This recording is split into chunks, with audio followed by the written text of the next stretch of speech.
to late evening in Europe, so about time. Welcome everyone. My name is Sandra Zillis. Anders Jonsson and I are the co-organizers for the tutorial sessions, and it's my great pleasure to introduce the speakers of our tutorial on epistemic planning today. But before I do that, I just want to say out loud what Thomas already posted in the chat. This tutorial is recorded and will be posted on the web later. And the recording is such that your faces would be seen in the video later on if you have your camera on. So if you do not like your face to be shown on that video, then please do turn your camera off for the duration of the tutorial. If you have questions at any point in time, please just type them in the chat. That will not be part of the recording. And there will be an opportunity for questions at the end of the tutorial where you can speak rather than typing in the chat. And that part we will have after the official end of the tutorial, so then you don't have to worry about being recorded. We will stop the recording after 2.5 hours. That's the official end time of the tutorial, and then there's some time for questions off the record. All right, so I think that's it from the organizational side from me. I would like to introduce the presenters and co-authors of this tutorial. This tutorial has 4 contributors, 3 of whom will be presenting today. And I'll just go through in alphabetical order. Thomas Bolander is a professor at the Technical University of Denmark. And he will be the first presenter today. He is known worldwide for his research on logic and AI, as well as on social aspects of AI. And something really outstanding that I'd like to mention is that last year he won the Ørsted Medal for outstanding achievements in the communication of science. So in terms of dissemination, other than just papers, what we usually focus on. And I think that that is a really worthwhile contribution for our whole research community.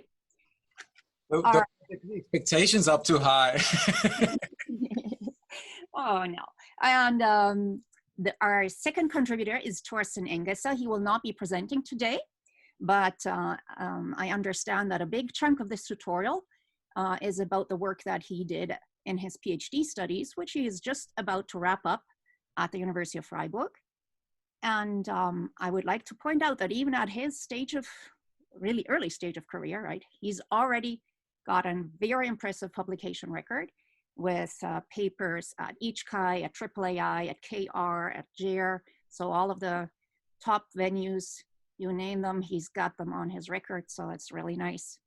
And the third contributor, who will be the third speaker today, also from the same lab as Thorsten Engesser, is Mattmüller, an accomplished researcher in the field of planning with more than 40 publications, also again in the world leading venues. It's really a pleasure to look at the records here.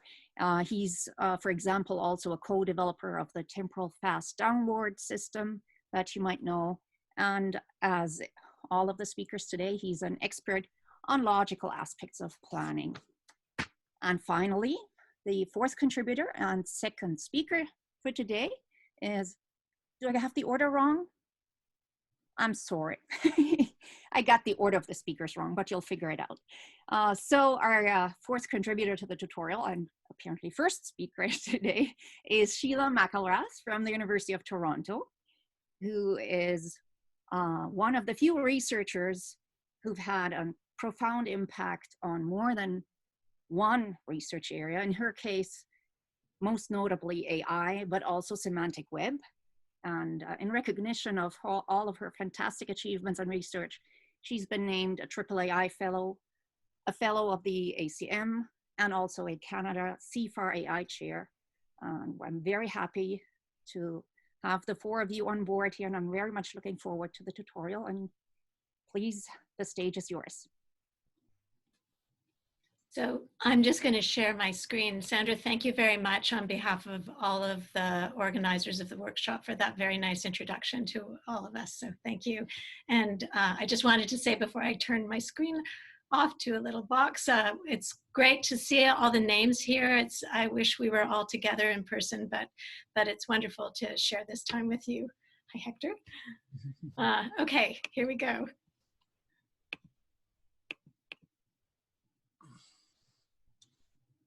So is that working for everybody? If you don't hear me or you don't see me properly, just type something in the chat and Thomas will let me know.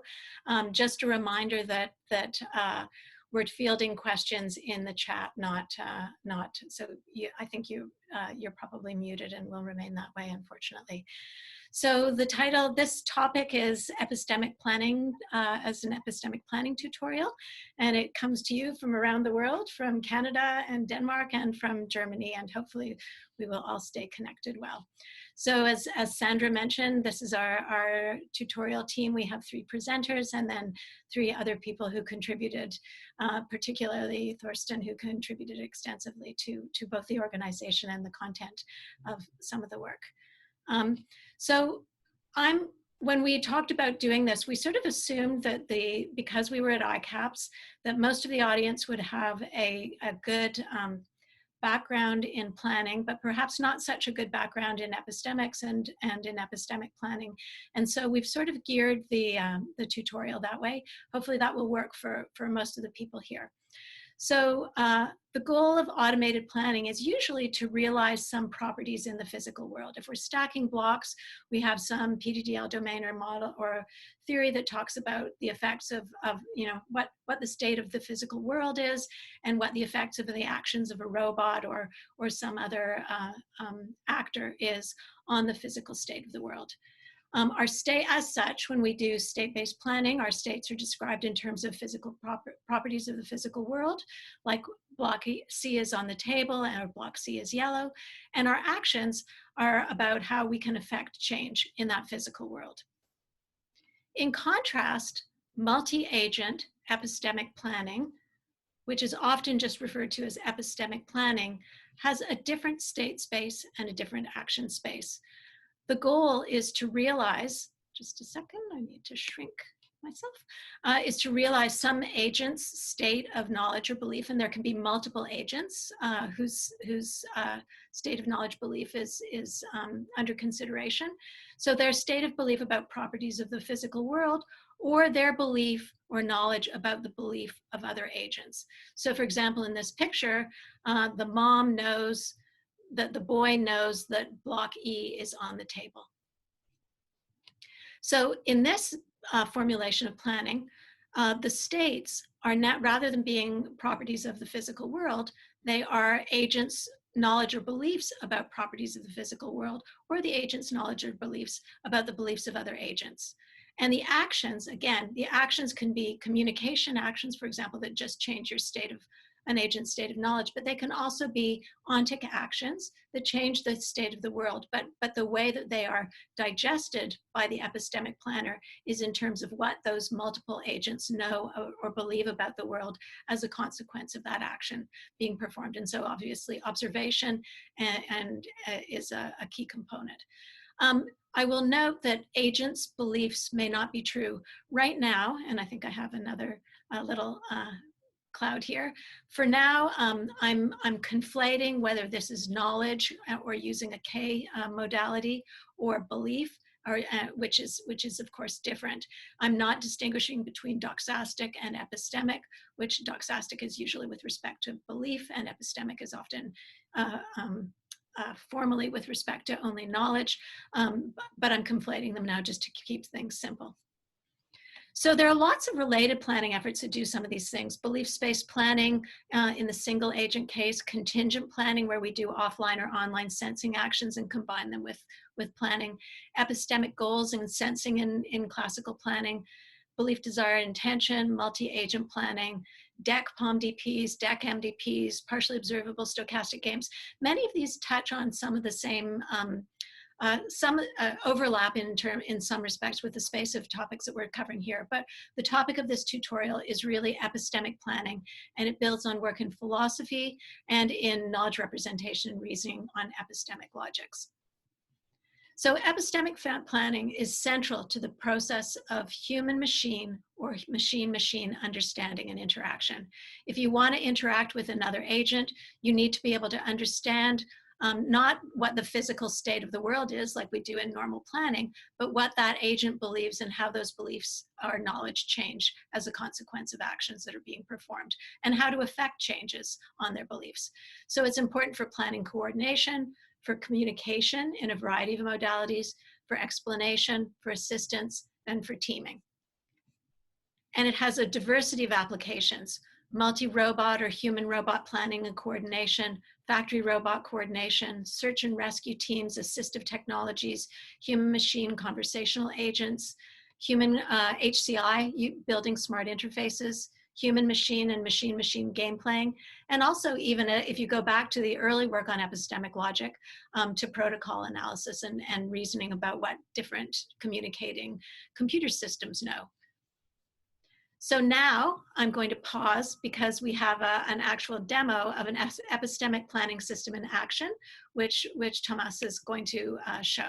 So Thomas, take it away. Yeah, so I'm going to show a short video of a demo, and this is the this is the premiere of that video. We haven't shown it to anybody else before. We made it yesterday. It's just to illustrate some robot-human interaction and using epistemic planning to guide collaboration between a human and a robot.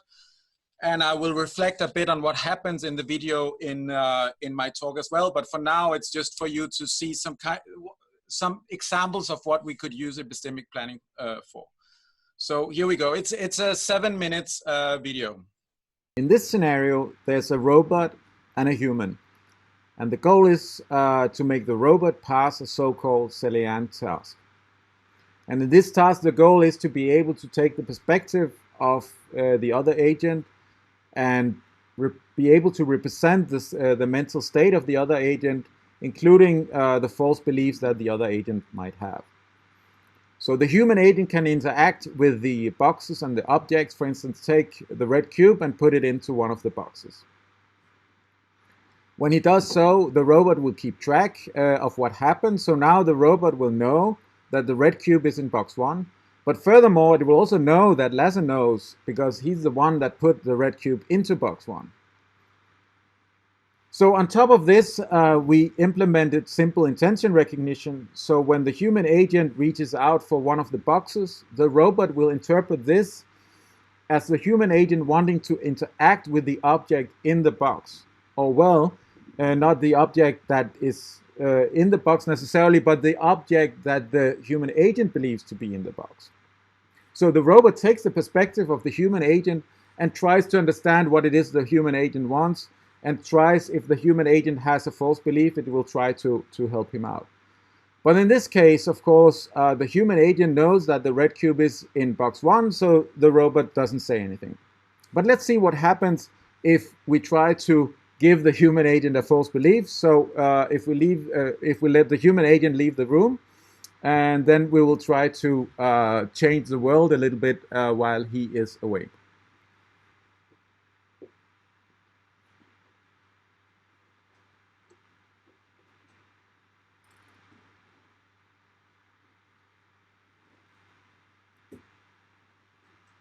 Okay, Lasse? So now I'm inviting the human agent back into the room. And now the point is that in this epistemic planning setting, the robot should be able to not only keep track of the true state of affairs, but also the beliefs and possible false beliefs by other agents, including the human agent that has been outside the room while I fiddled around with the red cube. So let's see what now happens if the human agent reaches out for box 1.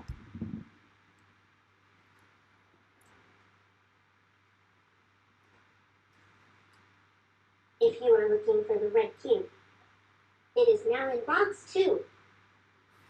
So what happens in this case is that when he reaches out for box 1, then the robot knows that he has a false belief concerning the content. So if he reaches out for box 1, it must be because he wants to have the red cube that he believes is in box 1.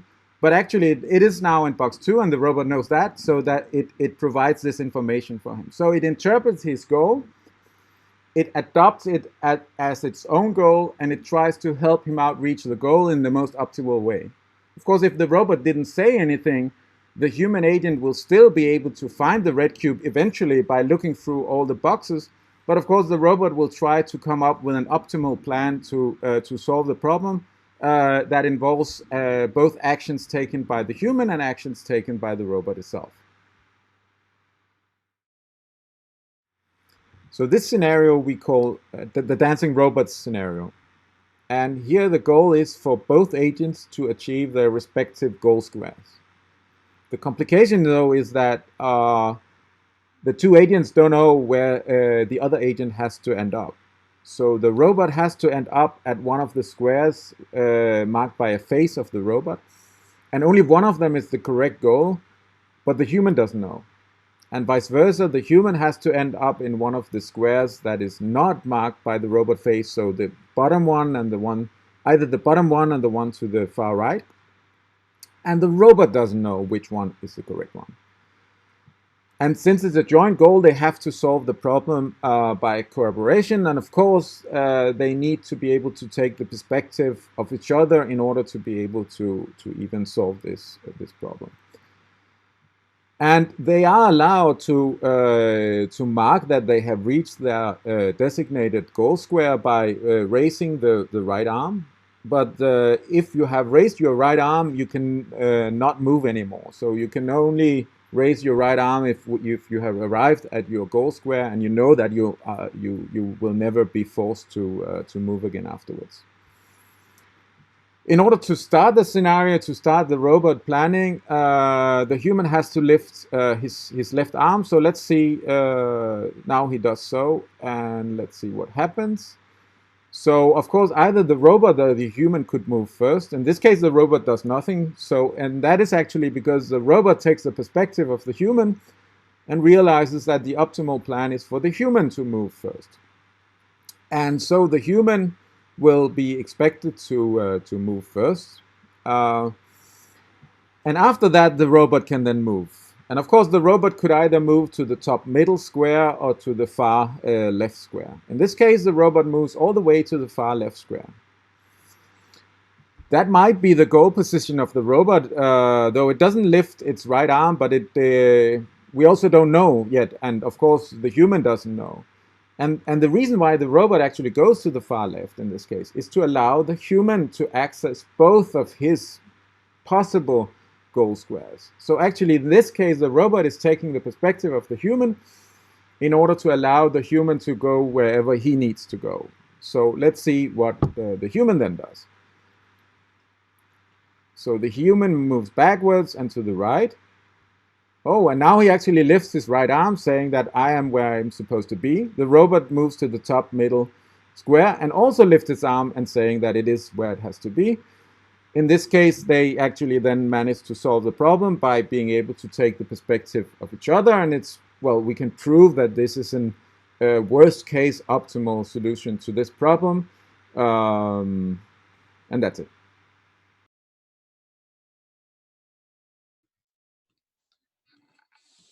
So I hope the video wasn't too choppy. I have another computer running in and it looked bit choppy, but I can maybe upload the final video. But now over to you, Sheila.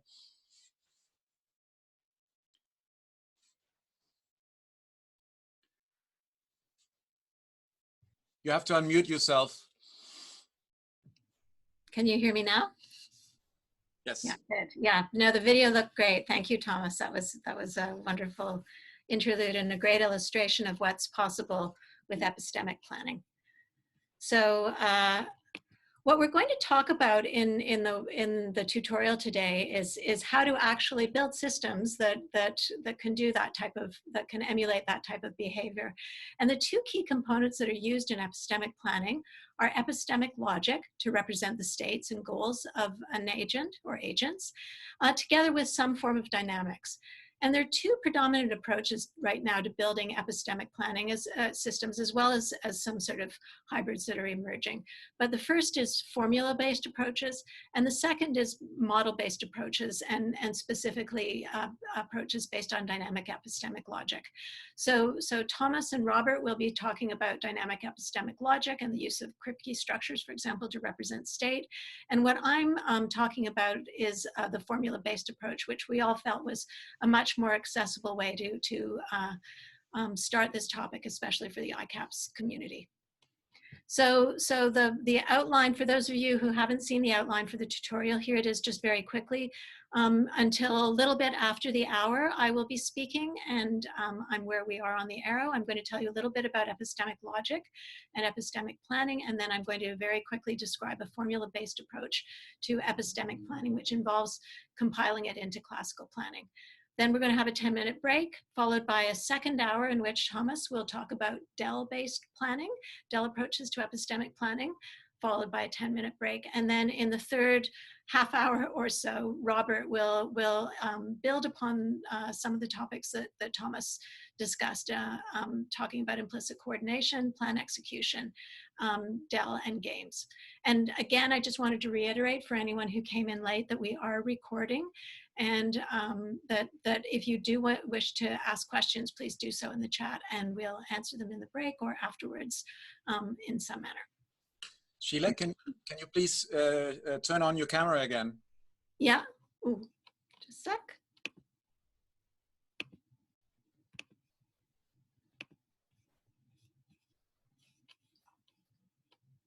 I have to find myself. There I am.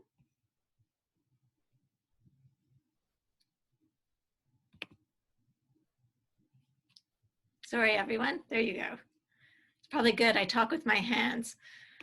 Okay, here we go. So epistemic logic. Epistemic logic was first, I think, introduced, or certainly early on introduced by Hinteke in 1962. I'm going to talk about the syntax of epistemic logic, the Kripke semantics that uses possible worlds, and then some properties of knowledge that we like to enforce with epistemic logics. I'm going to go through it reasonably quickly, but Thomas will be returning to these topics when he talks about DEL-based epistemic planning. So I elected not to have pictures, which is what I would normally do, have pictures and examples. So this is just a quick breeze through. So epistemic logic is a propositional logic with special modalities for knowledge and or belief. So there's a finite set of propositions, just like the ones we typically have in planning, on table block E, color block E green, and so on. And there are also a set of agents, which we'll call the set AG, and we'll often refer to the agents by I or J, by some sort of a number. So the set of well-formed formulae in epistemic logic is defined by the following very simple grammar. A formula is either P, on table, block E, or so on, some conjunction of a valid well-formed formula, a well-formed formula with the modality Ki in front of it, which is to be read as agent I knows phi, or the negation of some formula. So obviously for those who are, and of course P is taken from our propositions, and I is taken from our set of agents. So we can write things like, no, mom knows that the boy knows that block E is on the table, as we see below. We can also similarly, and again, as I noted at the beginning, I'm sort of being a little bit loose with whether our modality is knowledge or belief. Typically, knowledge is justified true belief in a formal definition, but some epistemic planners are, and most of them actually are belief space planners, so often we use B. So here's the same grammar, but with B instead. Mom believes that the boy believes that E is on the table. And we can also have epistemic logics that have both B and K. So mom believes that the boy knows that the block E is on the table. So that's the basic syntax, and we can construct sentences in epistemic logic that are arbitrary nestings of beliefs about other agents and their beliefs or knowledge. So what is the semantics? How do we interpret these formulae? What is the meaning of those formulae? So the semantics is given by what's referred to as Kripke structures, and I'm going to explain what those are, and just so that you understand the components. Again, more normally I'd explain these in pictures, but I don't really have time. But Thomas will return to it, and you'll have heard it twice by then. But the fundamental building block of Kripke structures is this notion that an agent can conceive of the world as being in a number of indistinguishable possible worlds. So if I have only two propositional letters in my vocabulary, my language, P and Q, and I know P, but I don't know Q, then there's a possible world in which P is true and Q is true, and there's another possible world in which P is Q and P is true and Q is false. And those are indistinguishable to me because I don't know P and I don't know not P. I don't know whether P. So when I construct the semantics for my epistemic logic, I create this Kripke structure. Can you see, I'm hoping you can see my pointer. Maybe Thomas, you can tell me if you can't see my cursor. Can you see it? Yes. Yes, good. So this Kripke structure is comprised of a set of all the worlds considered in the model, a function pi, which takes a world,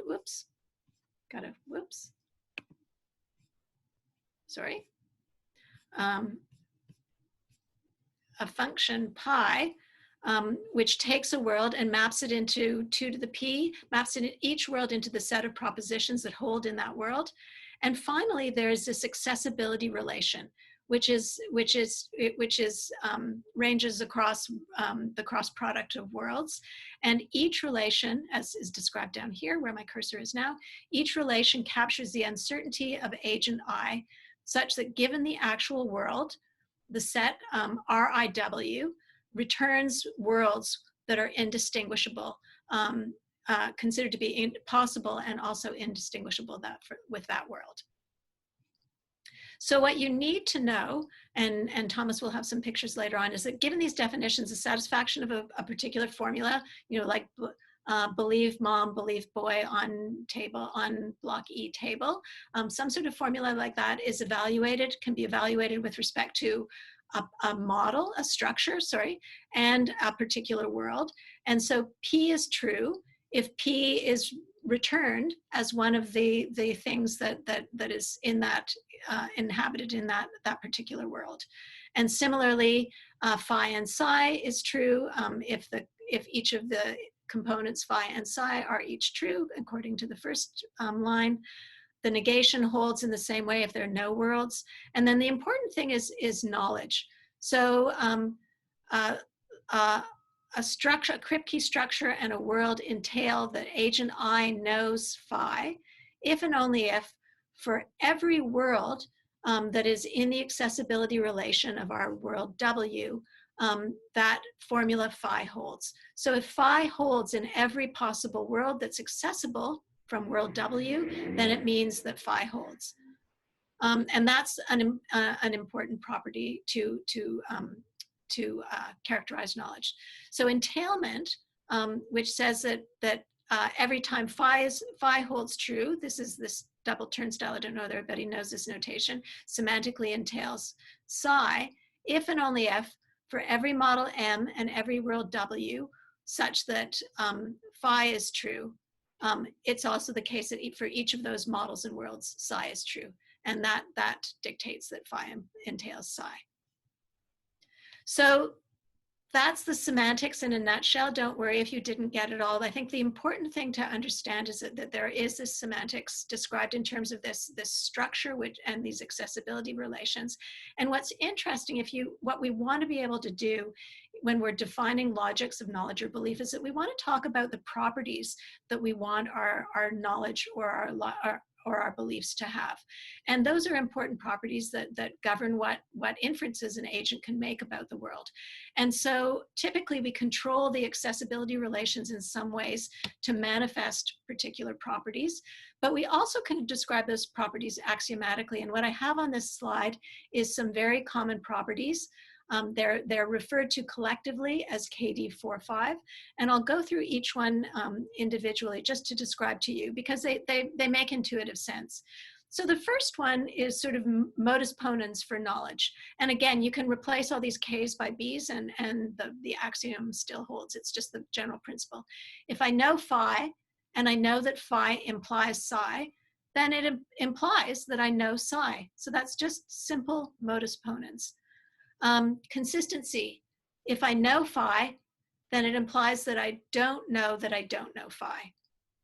It preserves consistency of our overall knowledge. Positive introspection is number 4. So if I know phi, if I know that the grass is green, then I know that I know phi. I know that the grass is green. And negative introspection. If I don't know that the grass is green, then I know that I don't know that the grass is green. So these are properties of our modal operator of knowledge or belief that we often want to preserve. And there are other types of properties of principles of knowledge that we might want to be able to have in our knowledge. And so depending upon what expressiveness we want our knowledge operator, our knowledge modality to have, we may include or exclude these either explicitly or by controlling our accessibility relation. And again, these are referred to as KD45 axioms. And often if we are in a multi-agent setting, then each of these knowledge operators, each of these Ks is indexed by an I, which refers to the agent whose knowledge we're talking about. And that's referred to as KD45N, where N refers to the number or refers to the agents, the counting of agents. Whoops.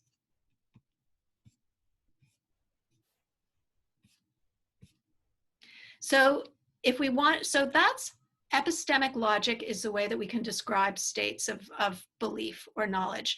And that allows us to describe goals, and it allows us to describe an individual state of an agent, but it doesn't allow us to talk about how we can change those states. So we need some representation of the dynamics. And again, I alluded to 2 different approaches. I'm going to talk about an approach that is very similar to something that should be very intuitive to many people here, because it appeals to using formulae to describe the epistemic state. So we're going to write down a list of formulae to describe the epistemic state, rather than using those Kripke structures, which is what you're going to see when we go to Dell, and we're going to take it from there.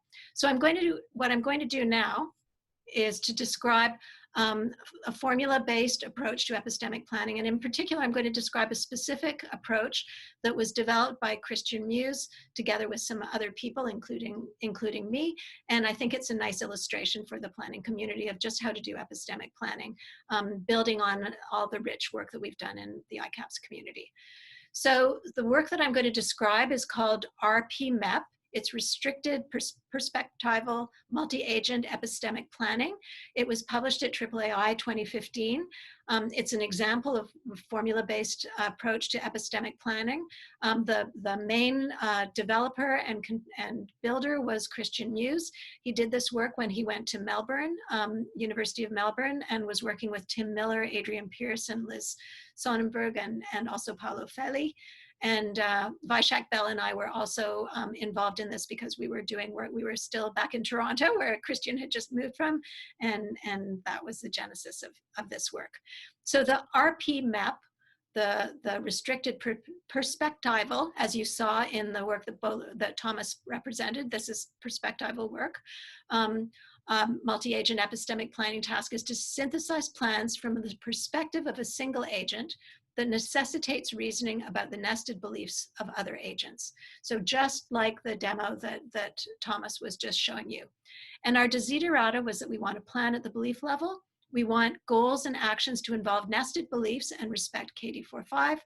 We want agents having differing beliefs and different capabilities, including the ability to perform communication actions and actions that are not public, and that an agent can reason, again, from a perspective, as if it were another agent, to show empathy or perspective.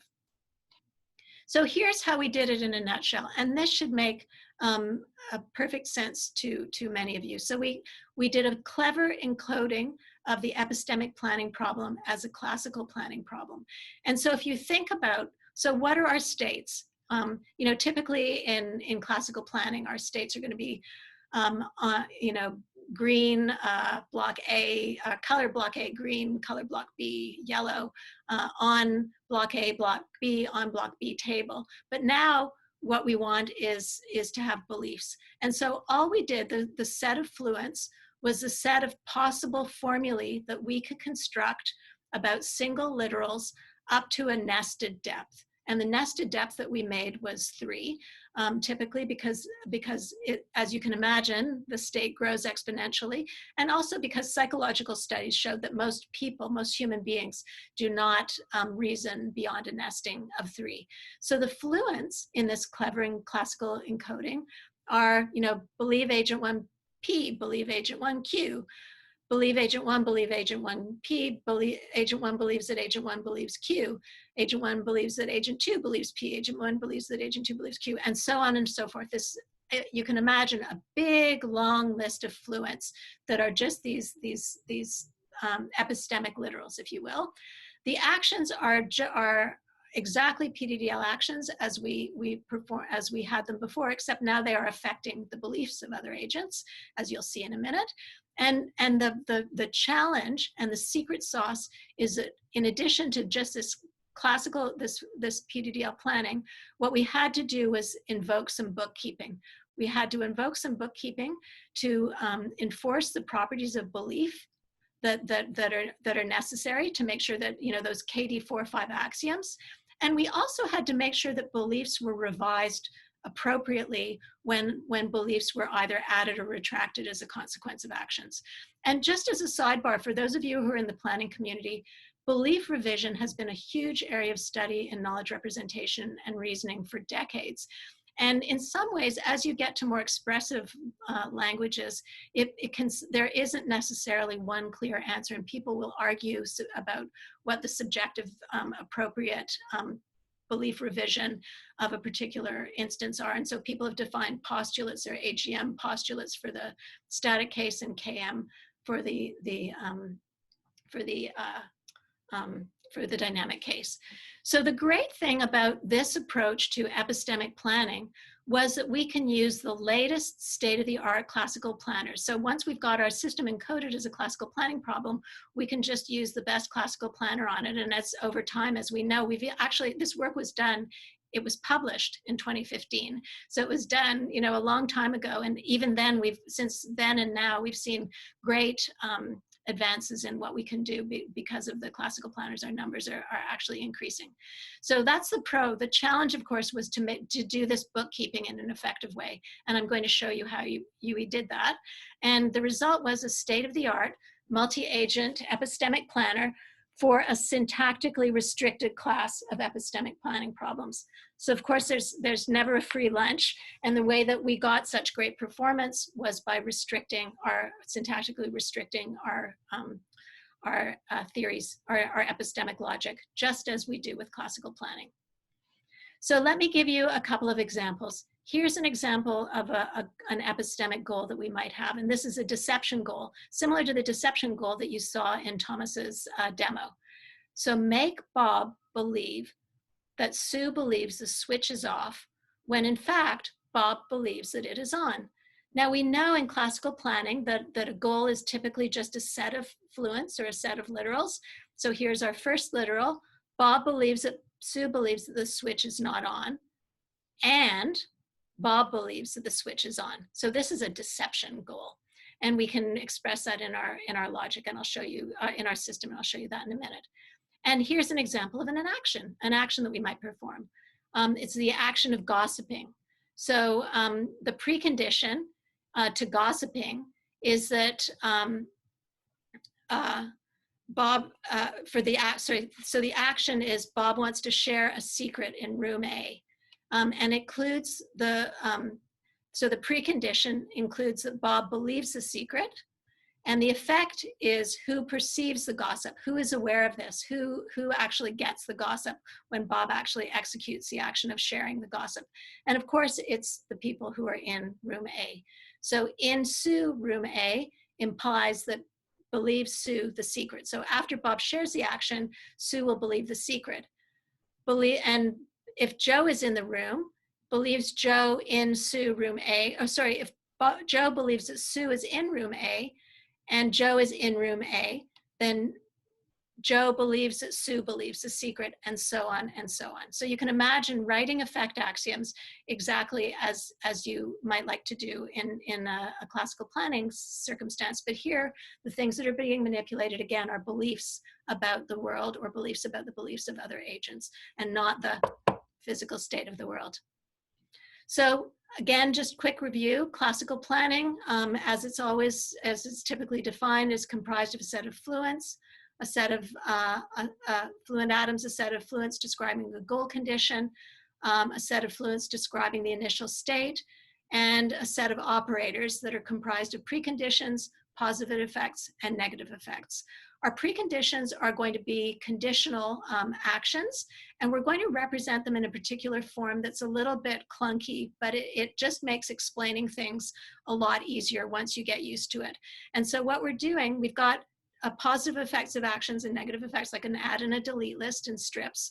But here what we're going to do is we're going to further split the conditions into the conditions of C+, the conditions that must be true, and C-, the conditions that must be false, in order for a literal to actually change. And here's an example of that.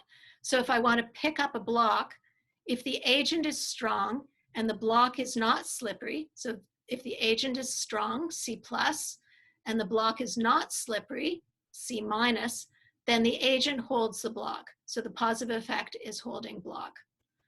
If the block is big, C+, no C-, that's stated, then the agent's hand will no longer be free. So that's a negative effect. And we distinguish between C+, C-, effect plus, and effect minus in our work, just to make the coding more legible. So what I'm going to talk about is just how we make this work. So again, you can imagine how do we do the encoding of the state, how do we do the encoding of the actions, and how do we do this all-important bookkeeping to do the belief revision correctly, and also to do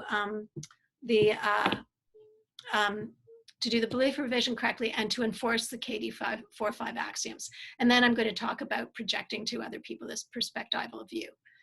So there are two restrictions that we perform, and they're not surprising: no disjunctive beliefs and a bound depth of nested beliefs. So again, remember, for classical planning, it came from strips, and the idea was that you had a strips database, and you updated the database, and that produced a new database. So there was always only one way the world could be, and it was in this strips database.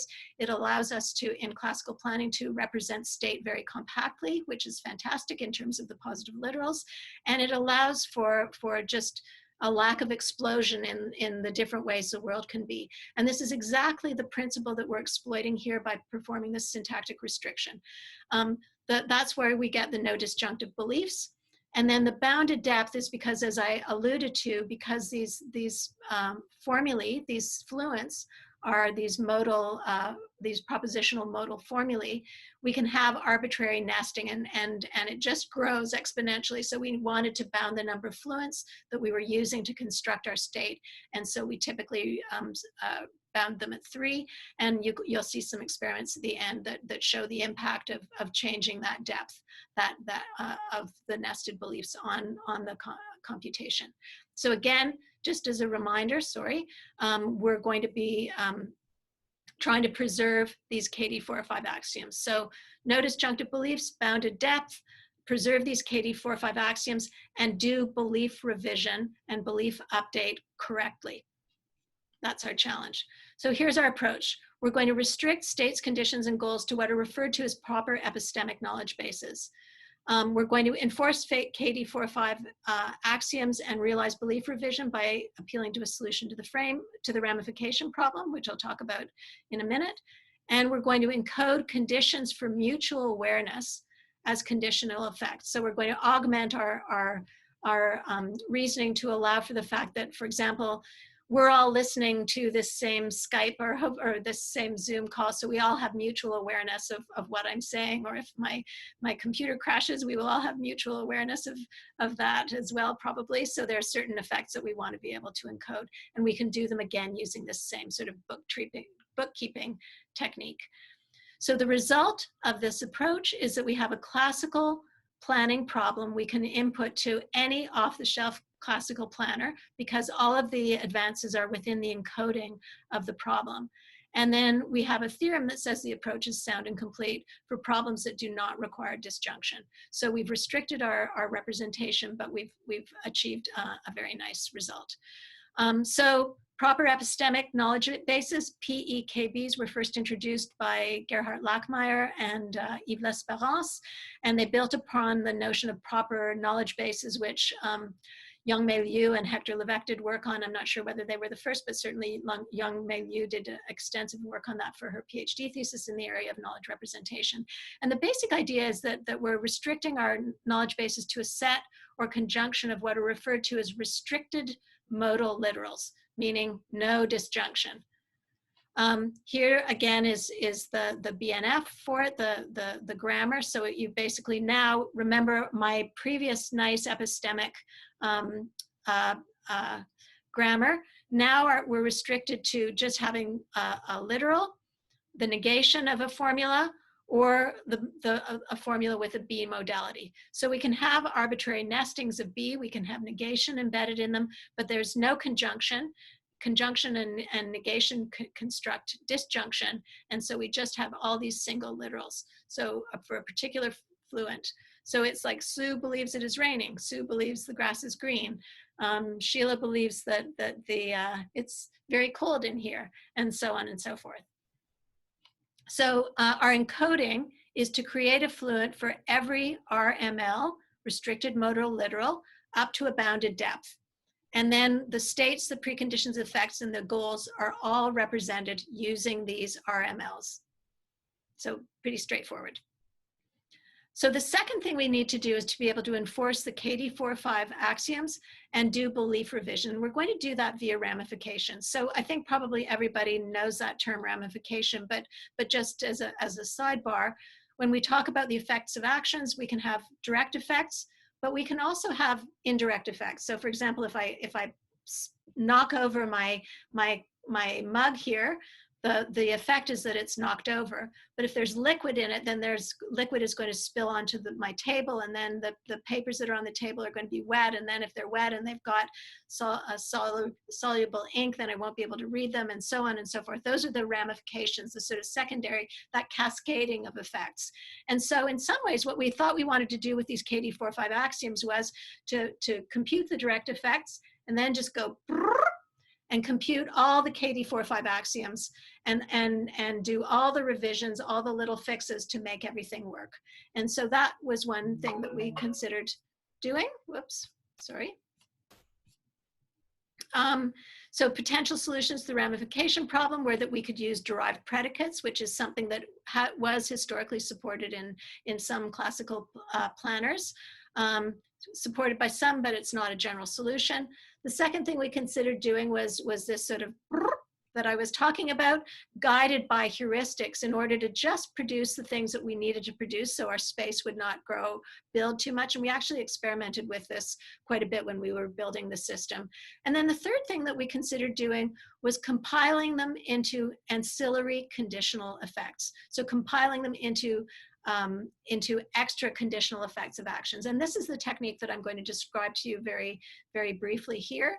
I'm also going to, and the problem with this type of a compilation, which was introduced by Pinto and has been used in various other settings for incorporating state constraints into actions, is that if the state constraints are non-binary, then there can be many different, then it actually can explode unless you have some sort of causal ordering on things.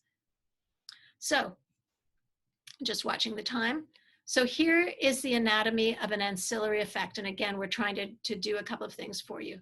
So if effect plus or effect minus contains some condition, cond 1, then we will add to effect plus, respectively, effect minus, another effect, cond 2, that achieves another goal. So they are additional effects that we are adding that are constructed syntactically from the construction of our original conditional effects to achieve certain goals.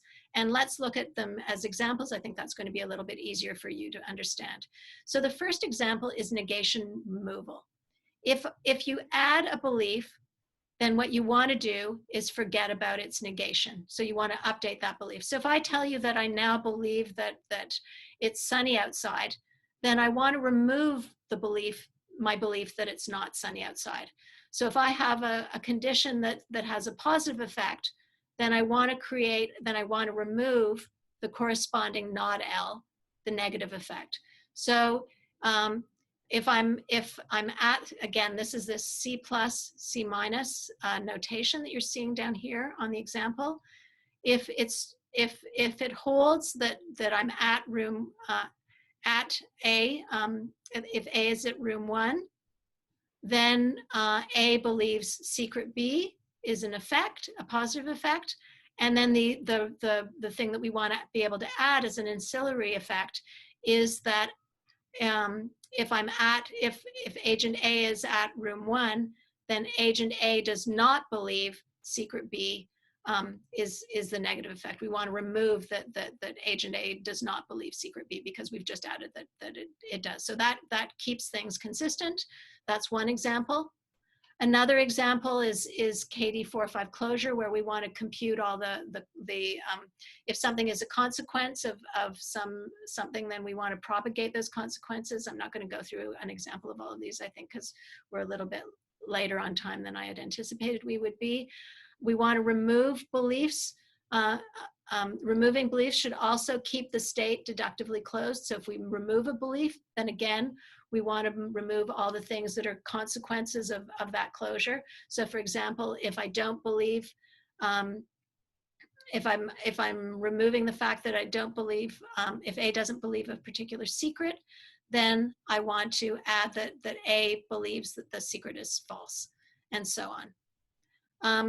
And there are all sorts of other properties that we want to be able to enforce. Sometimes you don't, there's something called uncertain firing. Sometimes you actually don't know the truth or falsity of a particular condition.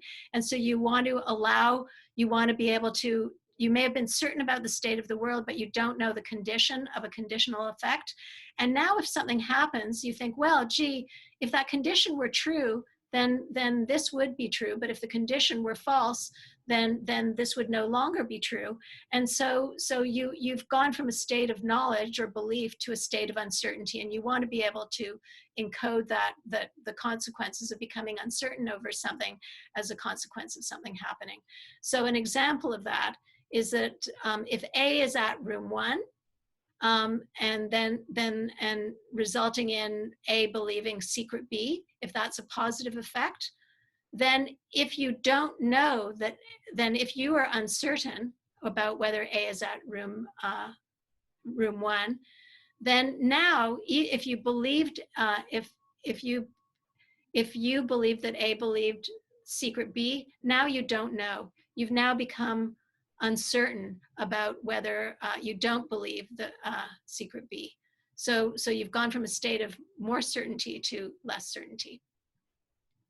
And it's similar to something in conformant planning that Hector Palacios and Hector Geffner had and they may recognize this particular formula that they had to do to make their single agent belief-based conformant planning work. So some of these compilations and techniques go back to ideas from there.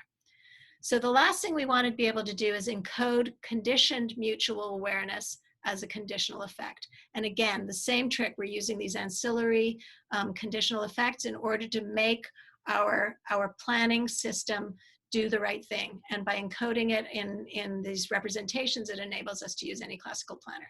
So given some condition, mu I, for agent I to witness an action, what we want to do is add the conditional effect for us to update our beliefs about agent I.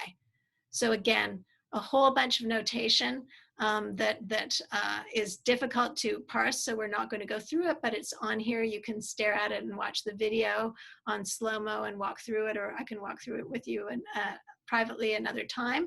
But here's an example that sort of grounds it.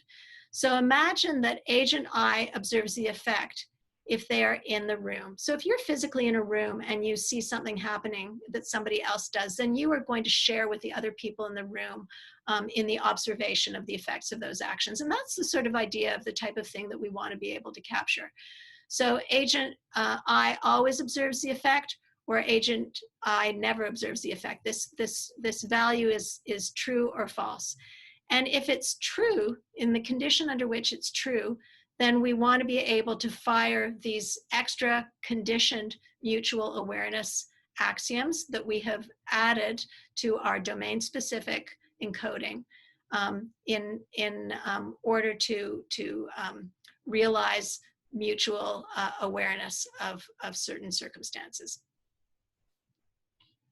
So I've now finished telling you how we encode epistemic planning as a classical planning problem.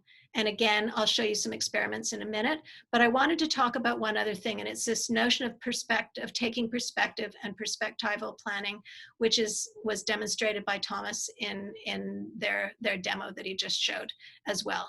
And so the idea which we introduced was to project our beliefs about the world and action effects to reason as if we were another agent. And this technique, the way that we did it, can be repeated to depths greater than one. So I can take the perspective. I may want to take Thomas's perspective. So I believe that Thomas believes something, but maybe I want to take. I believe that Thomas believes that Robert believes something else. I may want to take Thomas's perspective or Robert's perspective when I'm reasoning about something. And this is very important in assistive technologies and empathetic reasoning. And we saw it in Thomas's demo in the context of the little robot that was trying to be able to take the perspective of the agent in terms of understanding what it was doing and helping it out. So and it works so we can do it to arbitrary nestings, and it works in concert with conditional mutual awareness. And so the basic idea is that you take a particular, you're projecting a state S for an agent sequence. So Sheila believes that Thomas believes that Robert believes. There's some sort of state sequence. And you're basically stripping off and finding the formulae that relate to that sequence, projecting onto that subset of our strips database, of our database of what's true and false in the world, again, with respect to beliefs. And then we reason with respect to that projected state. And it's as simple as a syntactic manipulation to project those things away. So it's a very easy thing to achieve. And we can similarly do the same sort of projection with our action space in order to find the subset of relevant state and relevant actions that allows us to take the perspective, a particular perspective, my perspective of what I believe that Thomas believes that Robert believes, in order to reason or affect change in the world. So the last thing I wanted to do, and I'm sorry, I know this is a bit of a fly through, I wanted to show you some talk a little bit about the implementation and show you some of the implementation results. And I will say this system was, again, it was built in 2014 or 2015. It used classical planning. It was built by Christian Muse. I think in fact, I know he's, like all things, planning to do an update, but it still works incredibly well. And we've done some experiments more recently with it. And Mayan Shvo, one of my students, has used it for some epistemic planning work as well. And it's really a great system. So when it was built, it exploited breadth first search, you know, some of the work that Nir Lipovetsky and Hector Geffner had done in that new plan, well, what was then a new planning library called LapCat. And it simulates the execution of an action sequence, or it generates a plan. We tested it at the time on thief, corridor, grapevine, which is a combination of corridor and gossip. Some of these were problems that were introduced by Communis and Geffner or Lowe and colleagues, and grapevine was a combination of corridor and gossip to make it more complicated. But they're usually about their domains that lend themselves to deception and to creating and to obfuscation and creating all sorts of mischievous tactics for the planner. So they're lots of fun, and we've now more recently done some experiments on some other domains. So what I'm going to show you, what you'll see is that the time to generate plans in these more challenging domains remains small. And the encodings and the parsing times are the thing that dominate, not surprisingly, because there are a lot of fluence, as I've said, because of the nesting. So the max depth of the nested beliefs, D, produces the bottleneck, since the number of newly introduced fluents is exponential in D, as I alluded to. And I'm not going to go through and describe these, but I'm going to leave them here for a minute. They're in our papers. But they're also described here, and there are two domains that we tested on. One is corridor, which was from Communis and Geffner, which involves a corridor of 4 rooms and agents moving between the rooms and being able to make, you know, share secrets that are heard by agents that are in the rooms or in adjacent rooms, and how to keep secrets in that setting is the type of goal that you will see. Grapevine combines that this notion of a corridor and adjacent rooms with gossip, where you can move in and out of rooms. And the types of goals include private communication and also misconception, like A believes the secret of B, but B believes that A does not believe the secret of B. That's a typical deception goal that we're able to solve with our system. And so here were the original experiments from 2015. We've got 2 domains, corridor and grapevine. The number of agents is listed here, increasing. The depth of nesting, again, the depth of the Bs is listed here. And you'll see that as the depth gets bigger to 3, the number of fluents here grows exponentially. And here is the length of the computed plan. The plans are reasonably short because that's what's warranted by the applications. But here we can see in grapevine that we've got a plan of 10. And you can see that the plan time is very fast, but the total time is a little bit longer. And again, that's dominated by the pre-processing that's required. And again, as you can see, when we increase the depth, we see that we get an increase in that pre-processing. So in 2020, Christian produced some more experiments. And since that time, I've got a slide that comes after this slide on it. A few more planners have come out that are sort of along the same lines in terms of using formulae and a sort of classical or near classical planning based approach. So RPMAP is, of course, our planner, but there's a very nice planner called EFP 2.0. Francesco Fabiano is the main author, but it's a second incarnation of work that was done with Lee, Sun Tran, and Enrico Pontelli.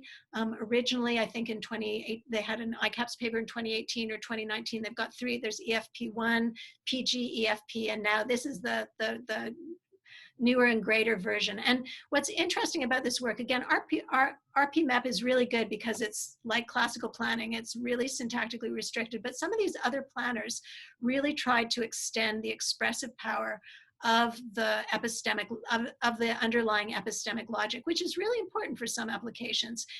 But you know, there's always a trade-off between expressiveness and tractability. That's a lesson in KR, a long learned lesson. And so at least some of what they gained in being able to solve problems that RPMAP just can't can't express, they lose because they have to do a little bit more work. So you can actually see that the original work, originally on these problems, and I think, yeah, this was Grapevine, again, 4 agents, and depths of just 1 and 2. And what we see here is that EFP2 was really timing out very quickly. But when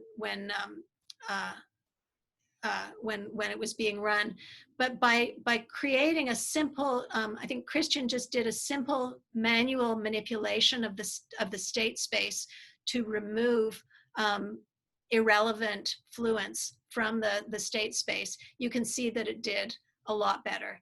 So, and I think Christian wanted to say thank you to Francesco Fabiano, who was instrumental in doing these experiments. And EFP2 is a really nice planner, and it just, it can do things that RPMap cannot do. So there's just always this trade-off between what you can express. So I wanted to say the RPMap planner is available. This is Christian's old site, which is still active. It's actually quite nicely set up, and there's some nice domains there. If you've got a classical planner, then you can use this system. It's really easy to use. Just a couple of reflections, and then I think I'm almost out of time. I am. So some of the lessons that we learned: RPMap performs very well for the class of problems that it's working on: no disjunction and restricted nested depth. It's been extended a little bit since the original 2015 implementation. It now has knows whether in it, and it has a restricted class of common knowledge. That's something that I think Thomas will be talking to and more about. It's something I didn't touch upon, but it's another aspect of epistemic logic. It defines another class instead of KD45. There's something called S5, and there's a whole area of interest there in thinking about common knowledge. I wanted to say that several other planners have been created that are inspired by formula-based approaches, like our formula-based approach. And in general, they trade more expressiveness for efficiency and or scalability. But 2 planners I wanted to mention. First, I wanted to mention the MEPK family of planners, which were, and there have been 2 publications on that, one at ICAPS 17 and one at ICAPS 18, both by Youngmei Liu and her students. And they're much more expressive formula-based approach planners. And they have this beautiful normal form. For those of you who know, who like DDNNF or negation normal form or OBDDs, they have this nice data structure, this structure called alternating cover disjunctive formulae, which provides a really nice structure for doing updates and for progressing a knowledge base. The downside of these planners is the growth in the formulae, number 1, that need to be reduced. And number 2, when you get really expressive formulae, it's really hard to tell what the belief revision should be. When we're in these simple systems, the belief revision follows the KM postulates fairly straightforwardly. But as you get more expressive, it's a task in itself to justify that your system is actually doing the right thing. And one can often find these weird, unintuitive counterexamples that if you commit to doing something one way, that it just doesn't meet with our intuitions. And that is indeed the problem with belief revision, and the reason why belief revision is such a cottage industry in knowledge representation. So that's MEPK, and very nice work, and a very nice family of planners. The other family is the one that I mentioned previously, which is these EFP planners by Pontelli, or Sun and Pontelli, and they're sort of a hybrid. They're inspired by formula-based planners, but they use this really cool epistemic planning graph that sort of looks a little bit like a Kripke structure. So, and they use forward search planning over those. So I recommend looking at both of those as well for those of you who want to explore further. I'm just going to, I had a, when you give a talk like this, you leave a lot on the floor, and there were all sorts of things I wanted to share with people. The PKS planner, Andreas Herzig's tutorial slides from KR20 this year that are available, a very nice action language for multi-agent domains by Sun Tran, Chida Baral, Enrico Pontelli, and Gregory Gelfand. There was a Dagstuhl seminar on epistemic planning, anything Hans von Ditschwarsch does, which maybe Thomas will be talking about, and then just a lovely suite of tutorials and a tool called Hinteka's World that Francois Schwarzentruber and Charrier have constructed over the last few years. Some of you may have seen it. It's called Hinteka's World, and if you just have fallen in love with epistemic logic and don't know much about it, or if you're just looking for something fun, I recommend looking at that tool. So with that, we are done. I thank you for listening to me. It's so weird to be talking to nobody, but I thank you for listening. And if you have questions, please put them in the chat. And I'll cede the floor to a nice break, which I'm sure you all need. Thanks a lot, Sheila. Great talk. So we now have 10 minutes break, and on my watch it's 21:11. So let's say by 22 past the hour. So that's 10 minutes and a bit more. And we encourage everyone to gather, of course, in the Gather the Town meeting room outside the outside the room where the Zoom takes place. And otherwise, go get coffee or whatever you need, and we'll see each other in 10 minutes. Okay, I think we are ready to start. So otherwise, some of you who are co-hosts, please stop me if something is wrong, if I'm not sharing, or if you can't hear me, or you can't see me, or whatever it might be. Good. Okay. Thanks, Thorsten. So Sheila talked about the formula-based approach to epistemic planning, and I will talk about the other approach, so the model-based approach or the semantic approach. And I also want to start out with an example. So you saw the robot video, but I would like to show you one of the examples of human collaboration that could be an inspiration for epistemic planning. And it's one of my favorite examples. And it's actually not an example that comes from epistemic planning.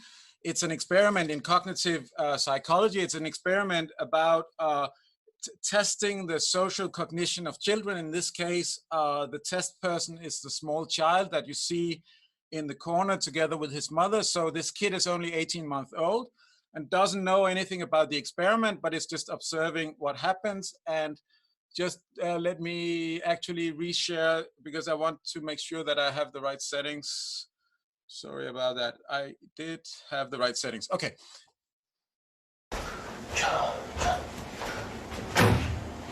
Oh.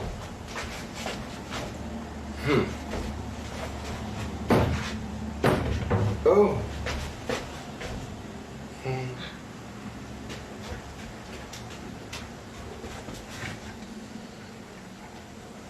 We can't see the video. I'm not seeing the video.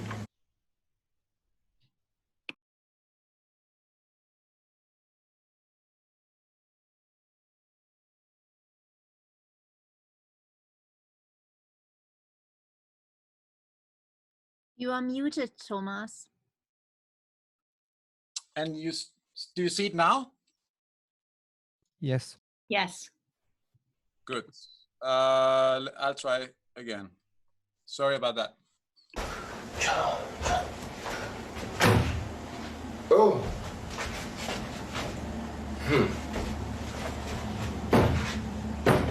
Oh.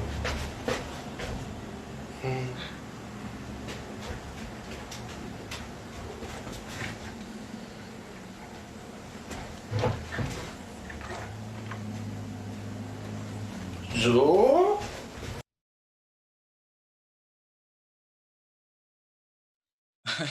Sorry, there's a lot to remember. Yeah, I hope you managed to see the video the second time around. So, of course, I mean, we can look at this video with the glasses of epistemic planning, because what goes on here is clearly that the adult cannot get into the cabinet with his stack of papers because he has both hands full.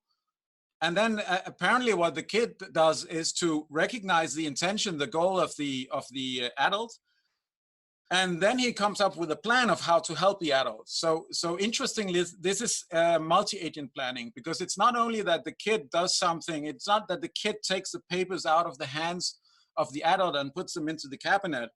It's that the kid acts out part of the plan and then expects the adult to complete the rest of the plan to achieve the goal that the kid has recognized. At least this is how it appears to be, of course, and this would be how we would make a robot have the same kind of behavior. So the kid has to be able to do multi-agent planning, because he can realize that, okay, I can open the cabinet doors, but then the adult has to put the papers into the cabinet, and you can see that he even looks up at the adult to kind of check that this is what the adult expects. But of course, the kid also then has to take the perspective of the adult to know that he can expect the adult to put the papers into the cabinet, and to know that the adult is capable of actually reaching the goal after he has opened the cabinet doors. So these are kind of the components that we have in planning. And so in a way, it's about combining automated planning with some kind of theory of mind reasoning, where we try to take the perspective of other agents. We try to represent the mental states of other agents. And of course, Sheila already introduced this. So I just wanted to add a bit on top of that, because the point here is that we don't just want to do classical planning, but we want to be able to represent the mental states of other agents. And of course, we cannot know the mental states of other agents in general, so there's some uncertainty going on. And then we can ask, how do we represent this uncertainty? And if we look at planning under partial observability, one classical approach is to model states as belief states, so sets of possible states we might be in. And then we can say, if we are in a multi-agent setting where we would like to also represent the mental states of other agents, well, then we could represent these mental states also as belief states. So it might be that I have a belief state representing my own view of the world, but I also have belief states representing the mental states of other agents.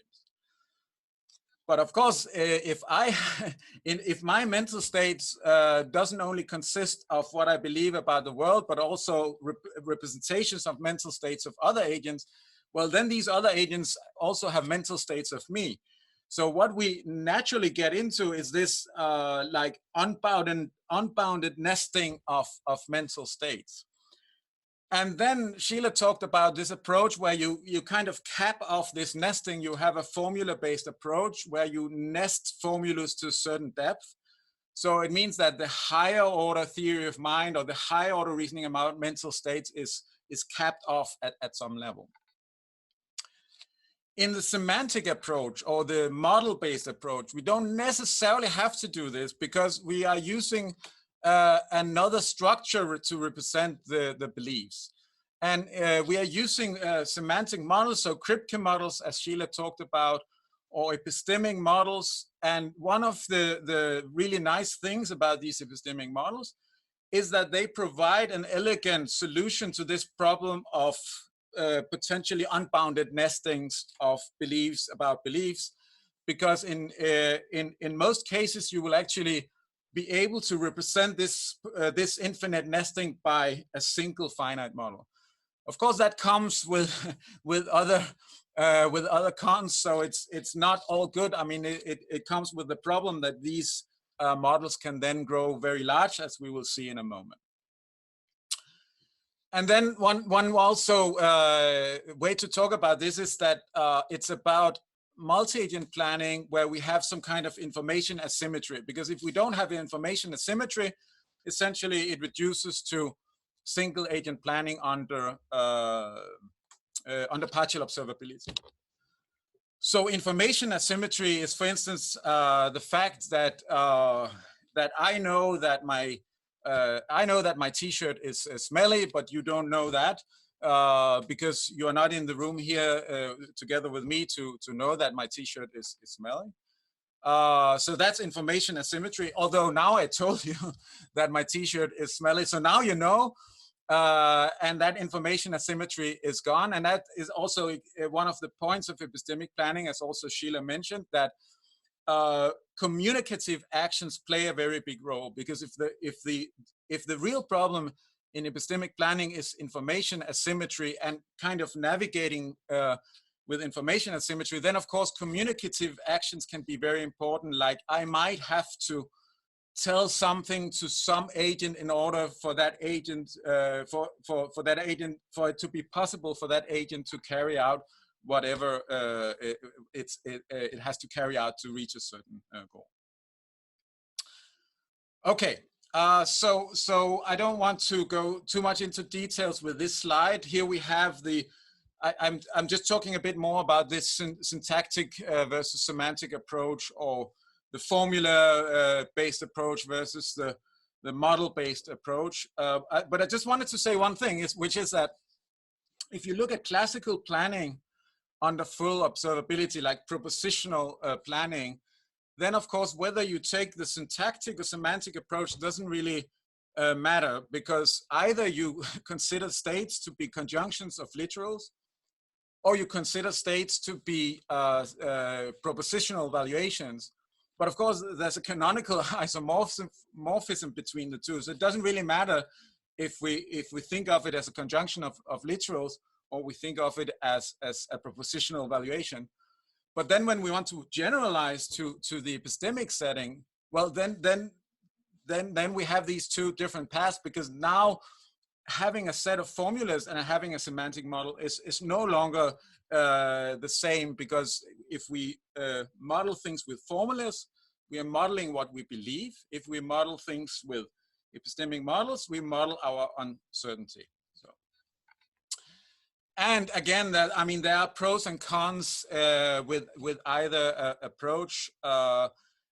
And another thing is, another dimension we can use to consider splitting different approaches to epistemic planning is the explicit versus implicit approach. And here I'm choosing the implicit approach. So what does that mean? Well, it means that as in classical strips or PDDL planning, we don't assume a state space to be given from the beginning. But the state space will be induced by a given initial state and an action library. And then, for instance, we could have heuristics or some methods to allow us to solve our problems, to reach our goals without necessarily building the entire state space. But I think it's important also to know that there has been a lot of work in this other approach where you assume the state space to be given from the outset. All right, so Sheila briefly mentioned these epistemic models, and I'm going to dig a bit deeper into these models. So let's look at a classical blocks world problem. So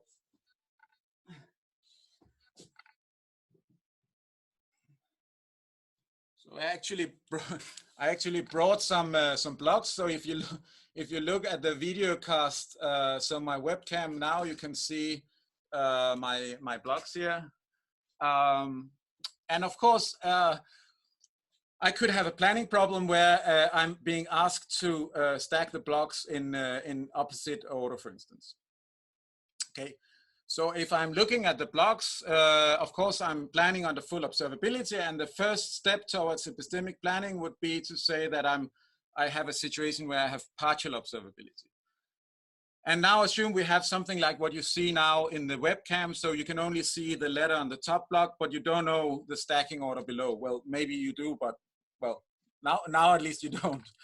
And then of course, you have to represent your uncertainty somehow. In this case, it's rather simple. It's like with belief states, we just say, well, there are two possibilities, right? Either B is on top of C, or C is on top of B, okay? So we represent it by having both options. But the deal with these epistemic states that we are using, or epistemic models, or Kripke models, as Sheila referred to, is that we call the nodes, or these possible states of affairs, we call them possible worlds. So those are the possible states that the environment could be in. And we also link these possible worlds with an indistinguishability relation. So Sheila talked about accessibility relation, but when we're talking about knowledge and uncertainty, usually we have relations that are equivalence relations, and then we call them indistinguishability relations. So in this case, the robot can only see the top block, so it doesn't know whether B is on top of C or C is on top of B. And these two are indistinguishable, and that's marked by the edge between them. Okay, but now let's try to make this a bit more complicated. Let's try to introduce another agent. Okay, so now we have two agents. And again, I'm going to take the blocks down. And then I'm going to take them up. Okay. So actually now from my perspective, I can see the middle block. You can only see what is on the top block, but I can see the middle one. Okay. So now we consider a multi-agent setting where you represents you, the audience, and I, that's the other agent, represents me, the I. Okay. And how are we going to represent this scenario then? Well, first of all, you're looking at the top block, right? So you know that A is on the top. So you know that the real true world is either ABC or ACB, but you are uncertain about which one. Oh, sorry, you're uncertain about which one it is. So you have an indistinguishability edge between them. Okay. Now, one of the possible worlds here could be ABC. So I could be looking at B. And now you can take my perspective and start thinking, okay, if I'm looking at B, what does that imply in terms of what I know about the world? Well, if I'm looking at a B in the middle and I'm not seeing that one, then I could either believe that the stacking order is ABC or CBA. So we add another world to represent that. So I am uncertain about, if I am looking at B, I would be uncertain about whether the stacking order is ABC or CBA. Okay, but if the true state had been this one, CBA, then it means that you would be looking at a C, and then of course you can imagine that the stacking order is CAB. And then we can continue this game, and eventually we close the loop. So this is the important thing about these epistemic models, that in many cases we can actually close the loop. So we have represented all nestings of beliefs about beliefs in one model that only has one possible world per possible combination of the stacking order here. Of course, these models can still grow quite complicated. So these are epistemic models. So instead of using formulas to express what people know, what the different agents know, we use these models. Okay. And then the ones that are highlighted, so the one that are highlighted in boldface and in this color are those that are considered possible by the perspective of the planning agent, so the agent that builds the model. And we can have several designated worlds because, of course, the planning agent might be uncertain about the true actual world that we're in. Okay, so to use this for planning, what we do is that we start out with these epistemic models, epistemic states, as I call them. And then we want to have a way also to represent actions, and these actions should be updating these epistemic states. So when we perform an action, we get to a new epistemic state. And this is what dynamic epistemic logic, or DEL offers. So that's a very nice, very generic framework for representing actions in a similar way as we represent epistemic models, and also representing the effect of executing actions in epistemic states.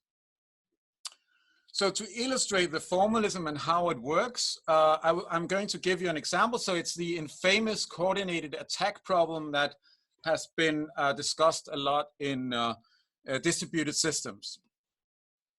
So we have two generals, A and B, And they are on two sides of a valley, and they want to coordinate an attack on the valley, and they only win the battle if they attack simultaneously. Okay.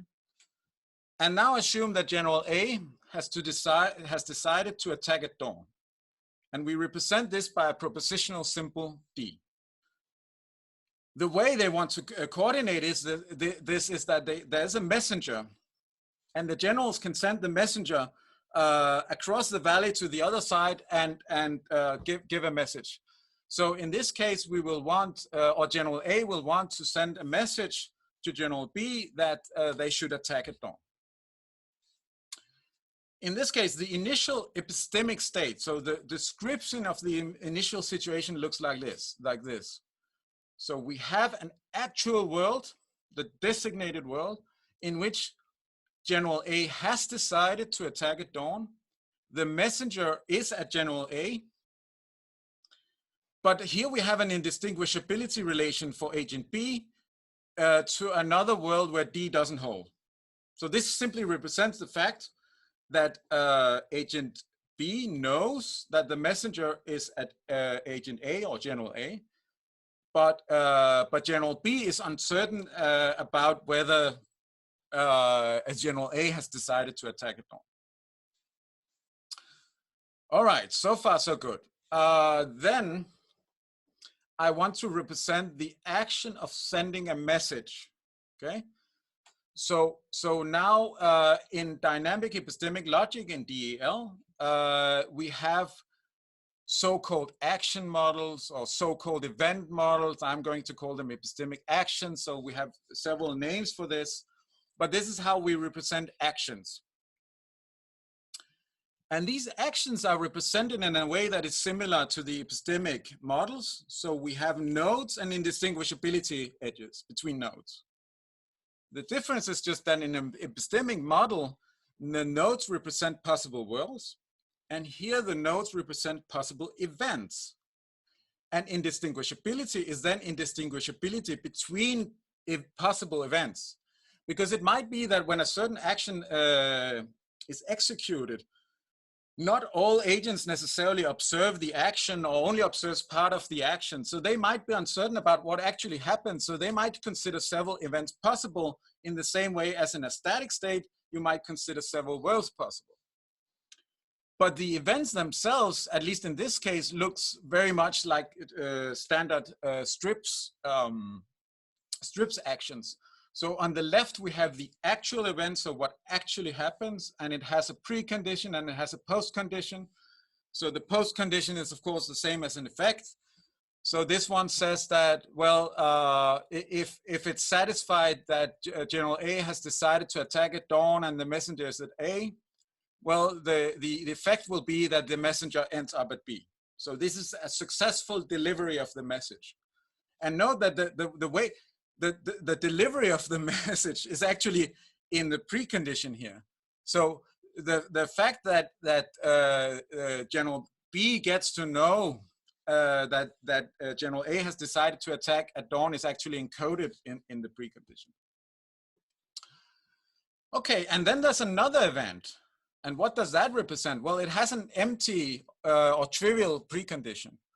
And then it has the postcondition that the messenger is neither General A nor General B. So what does that mean? Well, that is the event that represents that the messenger might get killed when walking through the alley to get to the other side. And who is then uncertain about what happens? That is A. So A sends a messenger. And it could be that actually it will end up successfully on the other side. But of course, agent A will not know. It could be that the messenger gets killed on the way. So far, so good. So this is how we represent actions. And of course, then crucially, we want to know, given a state represented as an epistemic state, given an action represented as an epistemic action, what happens if that action is executed in the state?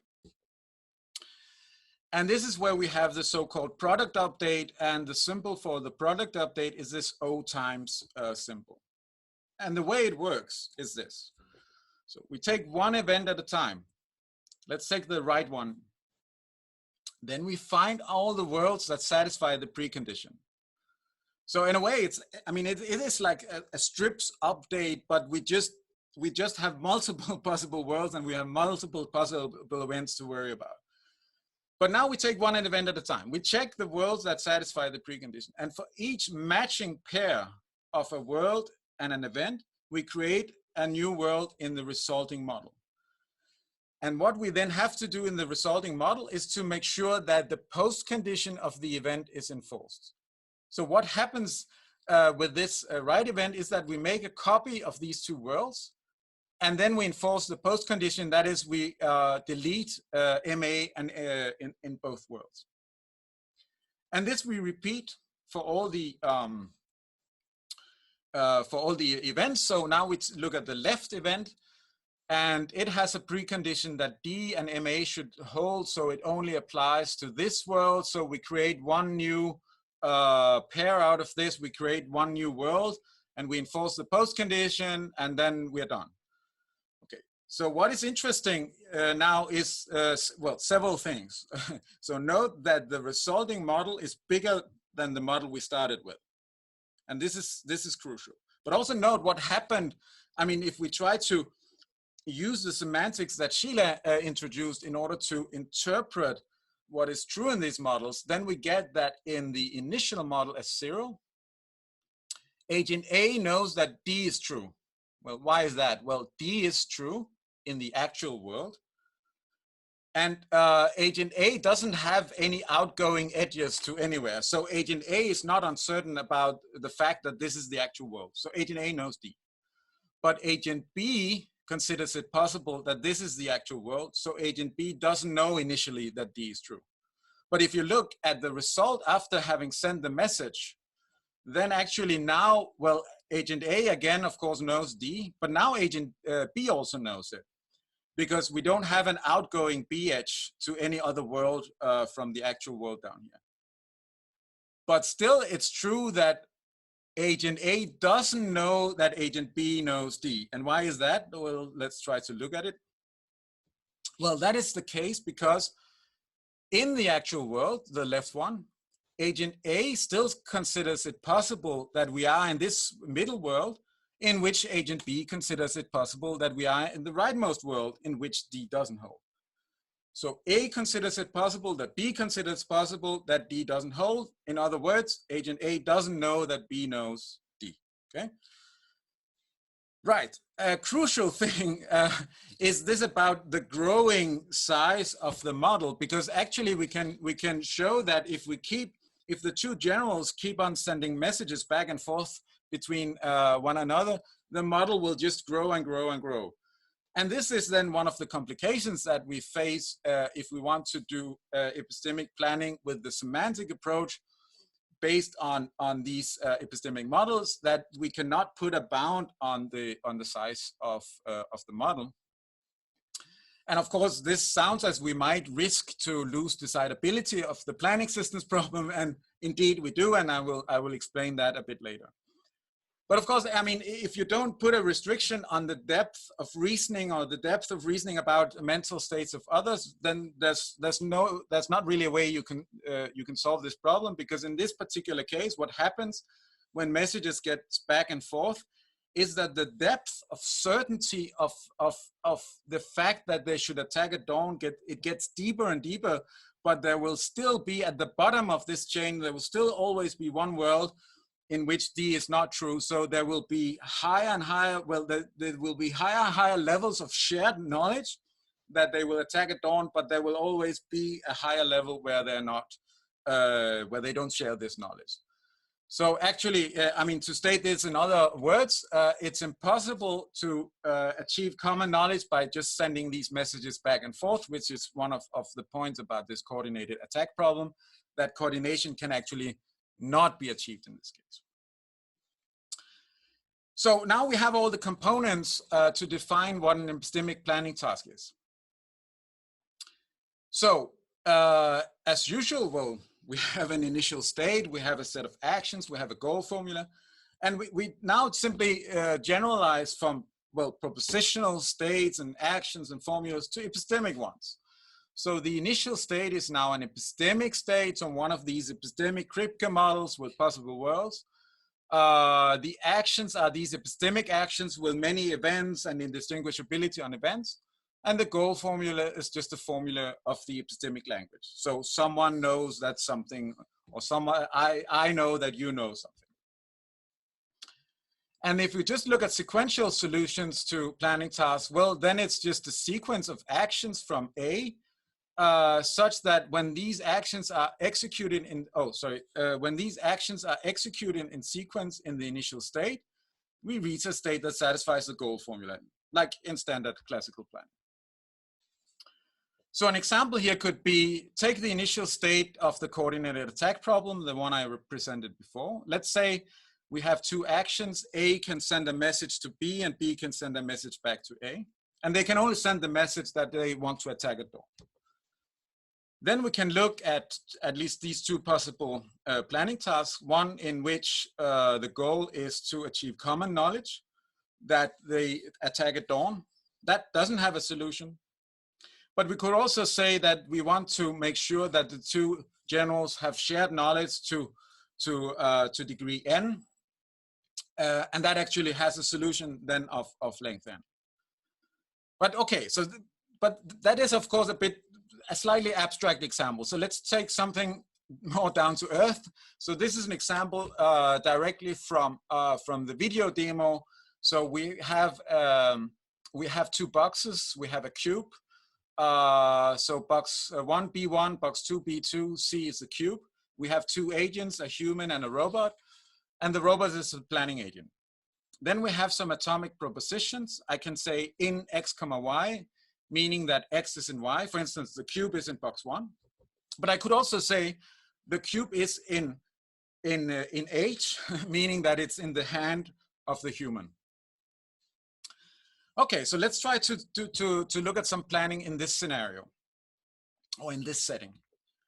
So I consider a setting where the initial state is so that the human agent doesn't know whether the cube is in box 1 or in box 2. And the goal is for the, oh, this is a typo, Rups. Like this, okay, solved. The goal is for the human to hold the red cube. So the goal is for C to be in the hands of the human. But of course, the complication here is that the human initially doesn't know that the cube is in box 1. Of course, we need some actions in order to think of this as an epistemic planning problem. So I have the following actions. I have a peak action, so where agent I semi-privately peeks into box X. Well, what does it mean? It means it's a sensing action where agent I senses the content of box X, and all other agents know that that sensing action takes place, but they don't know the outcome of the sensing action. So we can see that here. So if agent I peeks into box X, then agent I will become able to distinguish between the cases where the cube is in X and the cases where the cube is not in X. So this is what these two events and the fact that agent I doesn't have a relation here expresses. But for all the other agents, they still have an indistinguishability edge. So they just know that agent I gets to know whether the cube is in the box or not. Then we have more like standard strips actions that agent I can pick up an object from Y, that an agent can put an object into a box or into the hands of someone. And then we have an announcement action. So an agent can decide to announce that a certain formula is true. So let's look at what kind of solutions we might get with these actions. So first, we simply look at a situation where the robot tries to solve the problem itself. And of course, the robot knows that the cube is in box 1 because the robot doesn't have this indistinguishability link. So the robot should know that it can just take the cube from box 1 and give it to the human. So put it in the hands of the human. And indeed, that is a solution to this problem. So here, the first action is for the robot to pick up the cube from box 1. And the second action is to put it down in the hands of the human. But what is important in this example is to look at what happens here at the first step, because this looks a bit odd, because first we have 2 worlds, and then the robot picks up the cube from box 1, and then all of a sudden there's only 1 world. So what happened there? Well, the thing is, if you look at the condition for picking up the cube from box 1, it is of course that the cube is in box 1. And in this world, the cube is not in box 1. So that simply disappears. If you recall that we need to check that the preconditions of the event is satisfied in a world, and otherwise we don't create a world event pair in the resulting model. And at first it might appear a bit odd, but it is actually the expected behavior here, because know that the pickup action is public. I mean, it would be different if the robot could secretly pick up the cube, but it's doing this in public. So of course, one of the consequences of the robot picking up the cube is that the human gets to know that now the cube is in the hands of the robot. So the uncertainty that the human had before, the human doesn't have anymore. This is maybe not so interesting from an epistemic planning perspective, because we somehow want to involve perspective taking and thinking about what the human can do. And also, it might seem that there's a much simpler solution that works here. So why couldn't we just let the human pick up the cube from box 1? Well, intuitively, that shouldn't be possible, because the human doesn't know that the cube is in box 1. So how could the human just choose that action? But in order to understand how to deal with that in epistemic planning, we need to introduce a few more concepts. So the first is the notion of applicability. And yeah, so it's a bit technical, but I can try to explain the intuition. But technically speaking, an action is applicable in a state if for each designated world of the state, there is a designated world of the action that has its precondition satisfied in that world.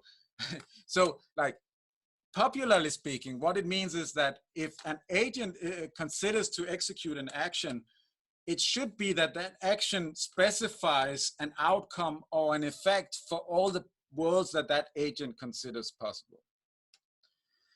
And then another crucial notion is the notion of perspective shifts. And this is actually, let's say this is the semantic version of projecting to others that Sheila talked about.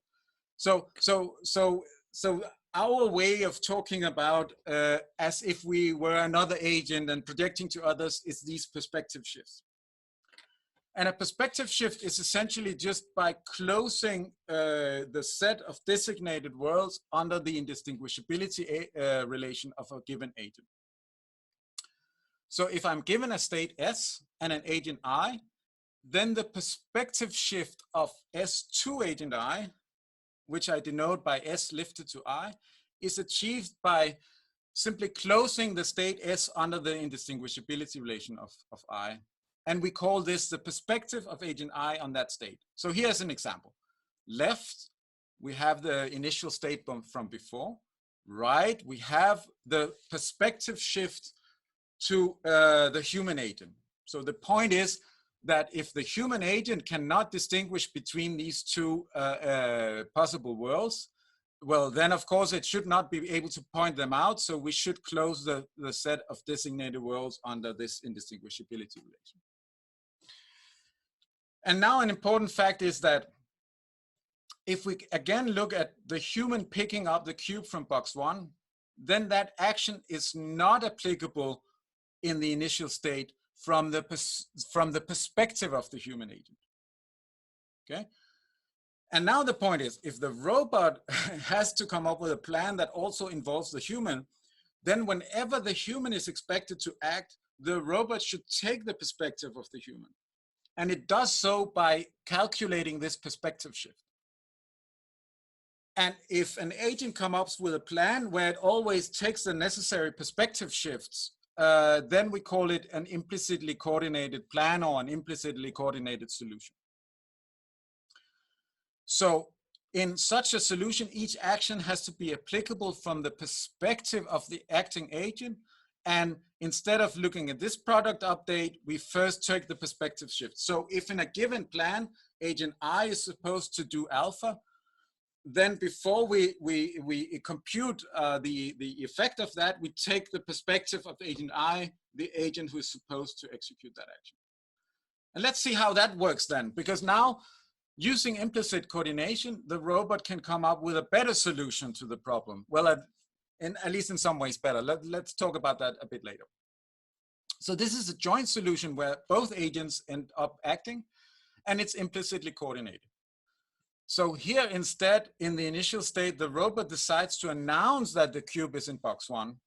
And the result is then, well, that both the human and the robot only has one possible world, the one in which the cube is in box 1, because now it has been announced.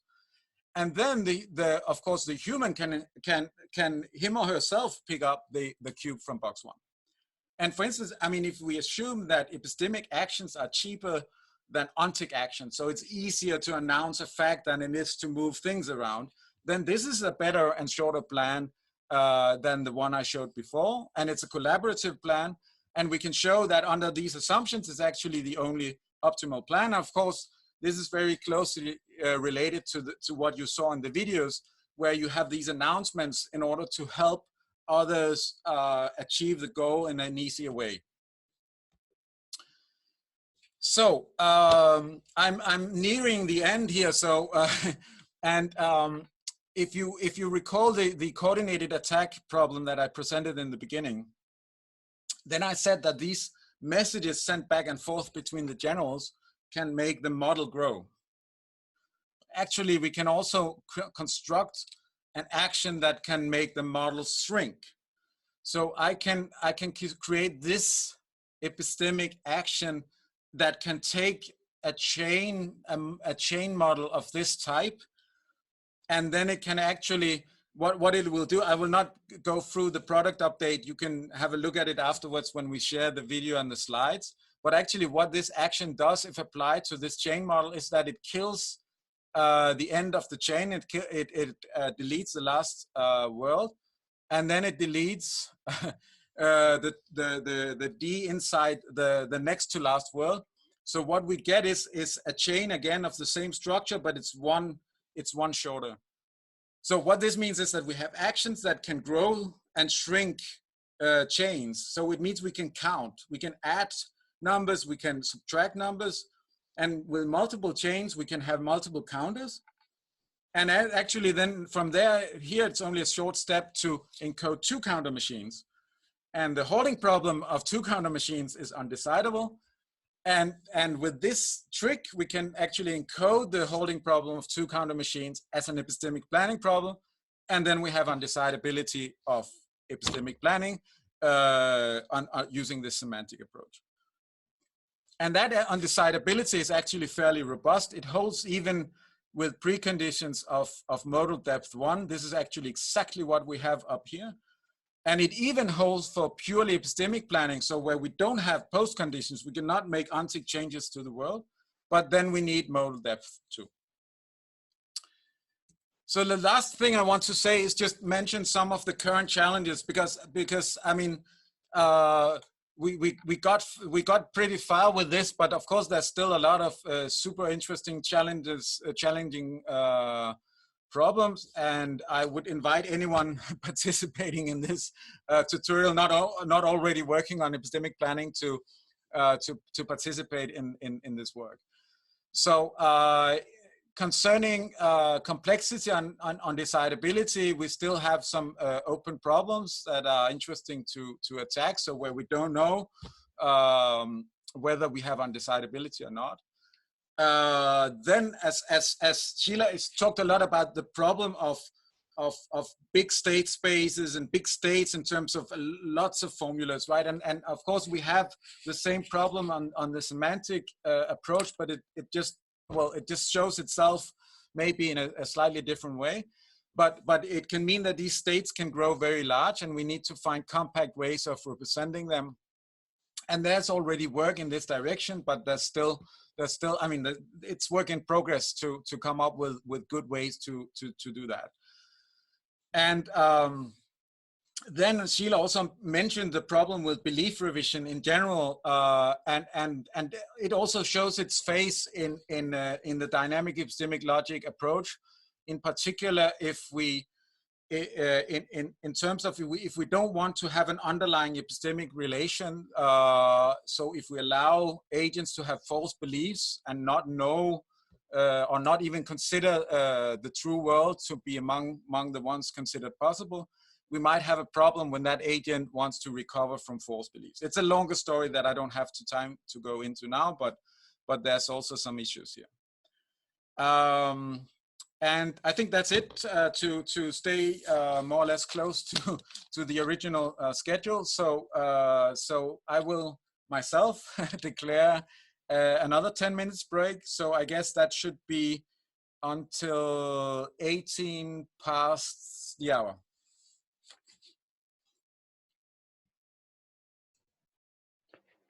Yeah, all right. I guess it's 18 past, so we can continue with the last part of this tutorial. And well, what I'm going to talk about is, well, mostly what happens at execution time. One quick question. Can you see my screen? Yes. Yes. Okay, wonderful. So I'm going to talk mostly about execution time, but I'm going to start with something that Thomas already covered a moment ago, the idea of implicit coordination. I'll go through this very quickly because you already know what it is. It's just a different example than the one Thomas just gave. Here we have Anne and Bob. Bob wants to borrow Anne's apartment while she is away, but Anne leaves before Bob arrives, so she has to leave the key behind for Bob somewhere to pick it up. And there are this where she could leave it, for instance, under the doormat or also in the flower pot. Now, one plan for Bob to get the key could be this. Anne leaves the key under the doormat, and then when Bob arrives, Bob takes the key from there. Obviously, this works from an omniscient observer's perspective, in this case also from Anne's perspective, but it doesn't really work from Bob's perspective, at least not at execution time, because at execution time, for all that Bob knows, well, the key might be under the doormat, but it might also be in the flower pot. And Bob not knowing where it is, well, this second action here, Bob taking the key from under the doormat, isn't really applicable from Bob's perspective. Of course, there's something we could do about that, simply Anne telling Bob that the key is under the doormat between these two actions of her leaving the key and Bob taking the key. Then when it's Bob's turn, again at execution time, Bob clearly knows that this action is applicable and that it makes progress towards the goal. And as Thomas already explained, plans with this property, where this holds for all planned steps that the agent whose turn it is knows that their action is applicable and makes progress, then the plan is called implicitly coordinated.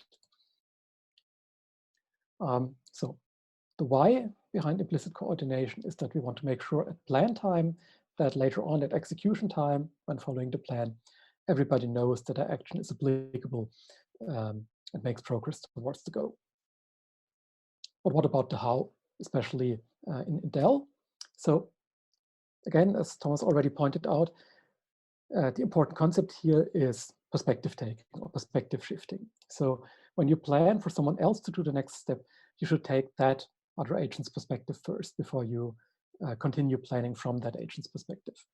And implementing this in Dell means constructing agent's associated local state whose perspective you want to take. So taking the perspective of agent I means constructing agent I's associated local state, or in other words, closing under agent I's indistinguishability, closing the designated worlds under the indistinguishability. Like here, in reality, the key is under the doormat, but Bob considers it possible that the key is in the flower bed, and therefore we also have to designate this right-hand world here before we continue planning from Bob's perspective. 3 examples. The first one, where planning fails. No, not really where planning fails, where plan execution fails, and then 2 examples where it succeeds. It always starts with the key being with N and that being common knowledge, and places the key under the doormat, which gives us this state here, where Bob is uncertain about where the key is. It might either be under the doormat or with Bob's indistinguishability in the flower bed.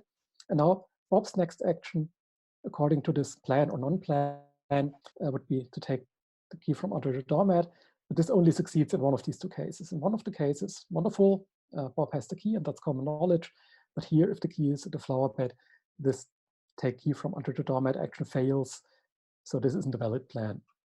But of course, if we have this announcement action in between, then this announcement action turns this uncertainty from Bob's perspective into certainty, because then Bob knows where the key is, and then Bob can safely apply this take from Matt action, leading to a goal state. That's one possibility, but you can also achieve implicit coordination in this example, not by announcing something, but also by Bob performing a sensing action, if that sensing action is available to Bob. So again, Anne puts the key under the doormat, leading to this uncertainty for Bob. But if Bob has a sensing action that tells him whether the key is under the doormat or in the flower bed, which is applicable in both cases, so it might be looking here and then there and then knowing where the key is, then, well, depending on where the key really is, the sensing action has the outcome that it's common knowledge that the key is under the doormat, or that it's common knowledge that the key is in the flower bed. And for both of these cases, Bob has an applicable action that leads him to a goal, either take from Matt or take from flower bed, and then we're happy. Sure, this is a branching plan here. Bob has to branch over his uncertainty, or rather, sorry, not about his uncertainty, over the outcome of his sensing action, but that's okay. I mean, we allow branching plans. Okay, so long story short, the good thing about implicit coordination is that, well, after I've done my action, the next agent I expect to act knows that I can do what I expect them to do, and that this will make progress towards the goal. But unfortunately, this does not imply that they, this other agent I expect to act next, actually intend to do what I expect them to do. So knowledge of what they can do doesn't imply intention to actually do it. They might intend to do something completely different. So this raises the question about compatibility of plans. So if I come up with my plan, my implicitly coordinated plan, and someone else comes up with their implicitly coordinated plan, and we start executing them, it's by no means guaranteed that these plans are somehow compatible. And if we apply them in interleave, that the execution of these plans will be successful. So let's look at more closely and how the success of these executions depends on agent types. So a couple of assumptions I'm going to make in this subsection. Well, each agent finds an implicitly coordinated plan by itself, possibly including other agents' actions, like Anne's plan included Bob's action of picking up the key. Then at execution time, a profile of implicitly coordinated plans is executed in an interleaved manner. Profile of plans because one plan per agent who came up with that plan, and interleaved means, well, we don't really have a clock or anything. If two agents want to act according to their plans at the same time, one of them will randomly go first.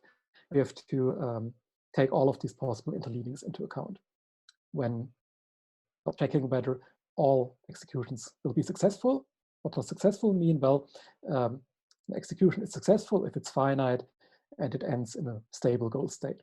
I'm saying stable here because goals might, well, goal reachability might also be unstable. One agent might reach a goal and then another agent might move us away from that goal again because that other agent might not even know that the goal has been reached.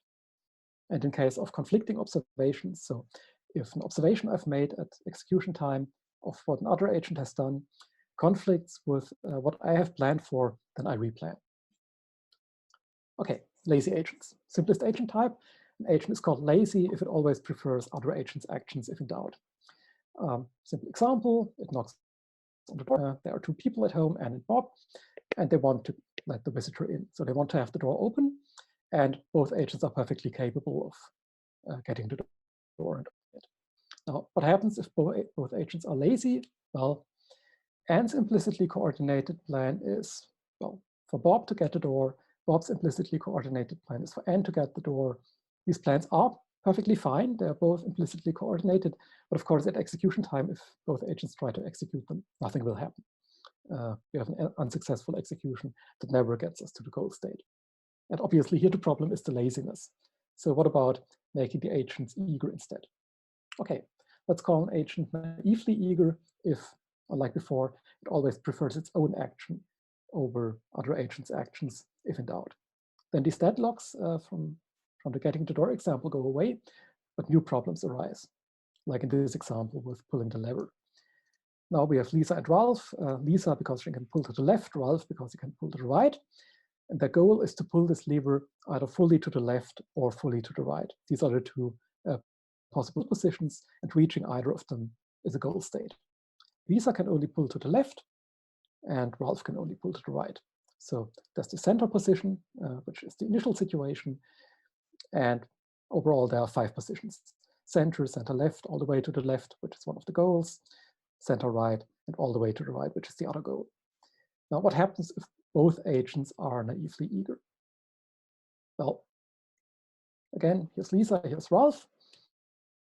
What does Lisa think? Well, again, at the beginning, we are in this middle position, but Lisa thinks, well, whatever the current position of the lever is, pulling it one step towards me is a good thing because it makes progress towards the goal on my side. So whatever the position is, I'll pull. And same thing for Ralph, both left and right interchanged. And of course, this means that we get a lot of potential infinite executions. They might be pulling left and right all the time. Or even if Lisa pulls it all the way to the left once, Ralph might undo that, which is also not a good thing. So we have many possible unsuccessful infinite executions. And the problem here is lack of optimality in a sense. So for instance, if the lever is in this center right position, after Ralph has already pulled it once, then Lisa should be aware of that. She is, and also be aware of the fact that Ralph pulling the lever one more step to the right is a shorter plan than her pulling the lever 1, 2, 3 steps to the left. So if she did some kind of optimality reasoning over plans, she would let Ralph do the rest of the work, but she doesn't. There's no reasoning about optimality built in here. But we can build that in, and then we can call an agent optimally eager if it only prefers its own actions among the optimal ones. Then we also don't have these infinite executions anymore, at least provided that we have uniform observability, or in other words, if all agents have the same observability of the world. But that's epistemically boring. That's not the interesting case in epistemic planning. The interesting case is uniform observability. And then we still have a problem. Like here, so it's the same setting as before, this lever with these 5 positions. But now Lisa only knows about the leftmost setting being a goal setting, while Ralph only knows about the rightmost setting being one. And now what happens if both agents are optimally eager? Similar thing as before. Lisa considers 2 situations possible. Either there's a goal position all the way to the left and to the right, or only to the left. And now, even if she reasons optimally, she also has to reason safely and make sure that her plan is guaranteed to reach a goal, not only if there happens to be a goal position on both sides. So for all she knows, there might only be a goal on the left-hand side. So again, she will always pull the lever 1 step to the left, no matter its current position. And again, symmetrically, Ralph can make the same reasoning. It is going to pull to the right, no matter where the position currently is. And we get the exact same infinite executions as before. And what's the problem here? Now, the problem is not that they would not plan optimally. They do plan optimally, but they plan optimally from their own subjective perspective. And agents having different views of the world can also imply that agents have different notions of what is optimal. So for Lisa, it's always optimal to pull to the left. For Ralph, it's always optimal to pull to the right. And obviously, that's a clash in reality. If both ends are goal positions, not all these actions are always optimal. And generally, we can't prevent infinite executions. But what else could we do to prevent them? One thing would be an increased reasoning capability. What I mean by this is, let's say Ralph pulls the lever one step to the right. Now Lisa, if we have something like common knowledge of rationality, Lisa knows that Ralph is rational. And she also knows that the rationals wouldn't make a suboptimal action. So if Ralph pulls the lever one step to the right, this should imply for Lisa that there must be a goal on the right-hand side, otherwise Ralph wouldn't have made this action. And given this knowledge or given this reasoning, Lisa should update her belief of where the goal positions are and learn that there are actually goal positions on both sides. Problem is, I don't know how you can implement that in Dell, so I don't want to talk about that any further. I'd rather like to talk about some other additional coordination mechanisms and special cases in the next two subsections. First of all, what about tokens as an additional coordination mechanism? It's a very simple idea. So probably you still know that either from distributed systems or from kindergarten or elementary school. There are a lot of kids, and only the kid that has a specific physical token, let's say a ball, is allowed to, let's say, talk or hear, act. We can also implement that in Dell. So we introduce a token such that only an agent that possesses the token may act or pass on the token. And only one agent can possess that token at a time. If you do that, well, at least in this example, all the problems go away. Let's assume for simplicity that Lisa gets the token initially, does one step, and then simply doesn't give away the token, but rather keeps it. Does a second goal is reached, she still keeps the token, and the goal is also never left. So it works here. And it's easy to implement in Dell. You can just take a planning task and tokenize it by adding a token fluent, adding token passing actions, and making token possession an action precondition for all your actions. Then if you do that, you get 1.5 positive results and half or one negative result. First of all, if all agents act with respect to optimal maximal strong policies, all executions are finite. That's good. So we don't have these infinite loops anymore, or infinite executions. Also, that's the second half positive result. Tokenization preserves solutions, provided that agents can always identify to whom to pass the token. So if the original untokenized task was solvable, it remains solvable when we add this. If agents can always identify to whom they should pass the token, but if they cannot, then tokenization may destroy solvability. And if you want to know more details about that, attend Thorsten's DMAP presentation on Thursday. Okay, and now the special case I wanted to talk about a little bit, multi-agent pathfinding under destination uncertainty. I think that's almost exactly the Thomas already gave in the video. Now here's a robot approaching from the left and a human approaching from the right, meeting at this narrow intersection. And between the two, it's common knowledge that, first of all, the human doesn't know where the robot wants to go. It might want to go east, it might want to go south. Similarly, the robot doesn't know where the human wants to go, either west or south. In reality, the robot wants to go east. We don't know where the human wants to go, because in this example, we are considering this from the robot's perspective. So we're thinking about how can we program this robot to do the right thing. Again, the robot wants to go east. It cannot communicate with the human. It wants this whole encounter to go very smoothly without having to ask the human first where it wants to go, for instance. So should the robot wait, or should it go out of the way to the south? Okay, here's a possible solution. The robot could go to the south because, well, from the robot's perspective, there's a case distinction over where the human wants to go. The human wants to go either west or south. And for both of these cases, the robot has to be certain that, well, implicit coordination is achieved. Case 1, the human wants to go west. Then the human can walk directly to his goal, leave the scene, and then also the human knows that after having left the scene, the robot can reach both its possible goals, east and south. Case 2, the human wants to go south. Here we need one step more. Human go away to the west, but doesn't leave the scene because that's not really where the human wants to go. But the human now knows that from this situation, the robot can go wherever it might want to go, east or south, getting the robot out of the picture and also letting the robot know that now that the corridor is free, the human can reach both of its potential goals, west and south. Okay, that was the example. If you generalize that, you get multi-agent pathfinding under destination uncertainty, where these are the assumptions. There's a common goal of all agents. Everybody reaches its destination. All agents know their own destinations. For each agent, there exists a set of possible destinations, which are common knowledge, and all agents plan and replan without communicating, except communicating once they've reached their goal by announcing it or simply disappearing from the picture.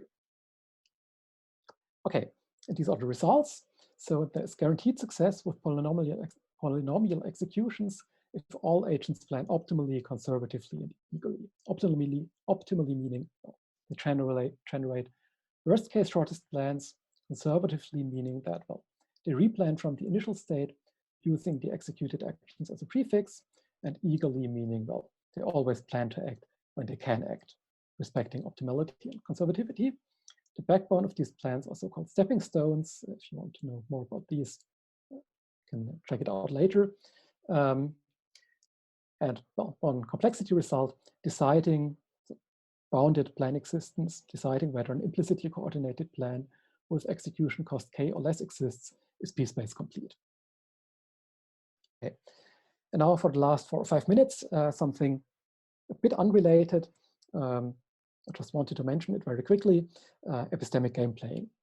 Hanabi is a very nice epistemic game, a cooperative epistemic game where agents want to achieve a common goal. And it's epistemic because, well, the agents have to play their own cards, but only see the other agents' cards. So in order to know which cards are good to play, they need information from the other agents.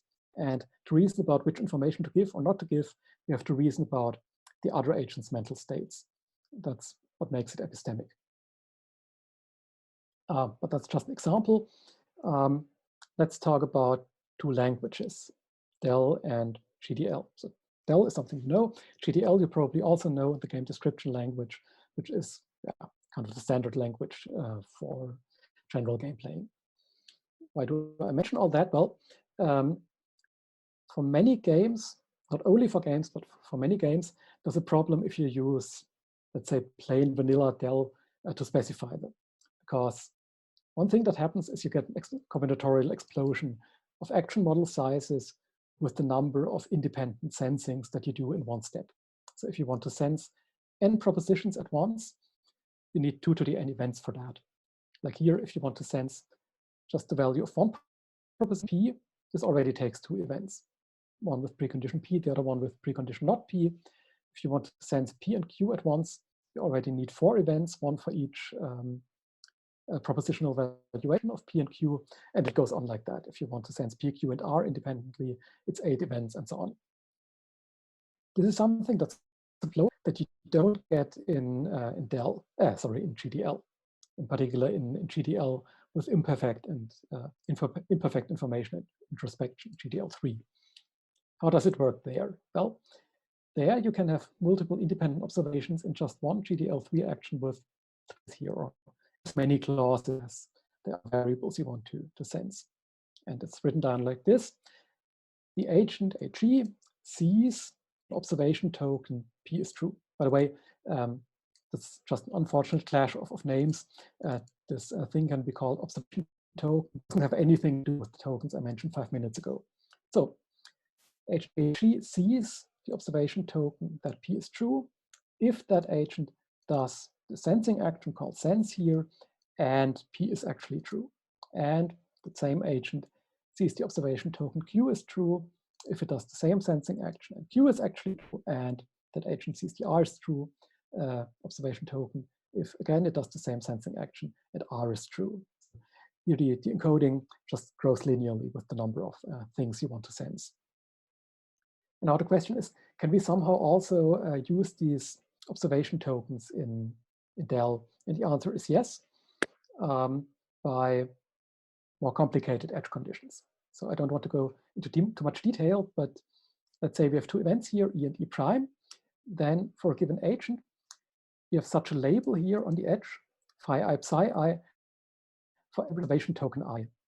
And the phi I and psi I are the conditions under which agent AG makes observation I, obtains observation token I in event E for phi I, or in event E prime for psi I, respectively.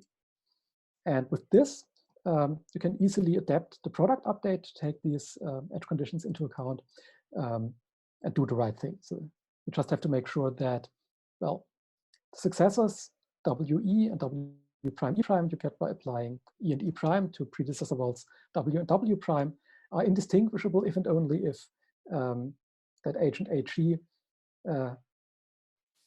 every token I in E if and only if it gets the same token I in E prime. So this means phi I has to be satisfied in W if and only if psi I has to be satisfied in W prime for all of these phi I psi I pairs. And then this allows compiling all GDLs into compact DEL actions, not in these ones with combinatorial explosions. Okay, so this allows translating large fragments of GDL3 and DEL between each other. It requires extending DEL with the functionality of these observation tokens, and it allows combining, on the one hand, the compact and convenient representation of GDL with imperfect and incomplete information, and the semantics of DEL. Okay, to wrap up the whole presentation, we looked at implicit coordination, planning with perspective taking. We looked at when such plan profile executions are successful or not, depending on the agent types and their knowledge. We saw that tokens can help. We looked at a special case of multi-agent pathfinding with destination uncertainty, and we saw that GDL3 and DEL have a very similar expressiveness. All right, that's all I wanted to talk about. Back to Thomas, I guess, or Sheila. All of us. Thanks a lot, Robert. We're all in this together. So yeah. So first of all, I mean, we are officially done. So thanks a lot for all of you who participated. But as Sandra said in the beginning, we can stay around for a bit. I will stop the recording. And if you have questions to any of us, we can have an open discussion here on Zoom. And otherwise, feel free to leave the Zoom room and go to bed if you're in Europe. And otherwise, I mean, I can of course also mention that we have this, there's the epistemic planning workshop also at part of ICAPS. And there's also the DMAP, so the distributed multi-agent planning, which is closely related, of course, workshop as well. So there will be more opportunities to hear about things like this. And also, if you have some feedback on the tutorial, please feel free to write a private message or send a mail to the organizers or something. We're always, of course, interested in knowing what you thought and what could be better. So thanks a lot for attending, and I will now unmute everybody. So if you have questions, you can ask them, and I will shut down the recording as well.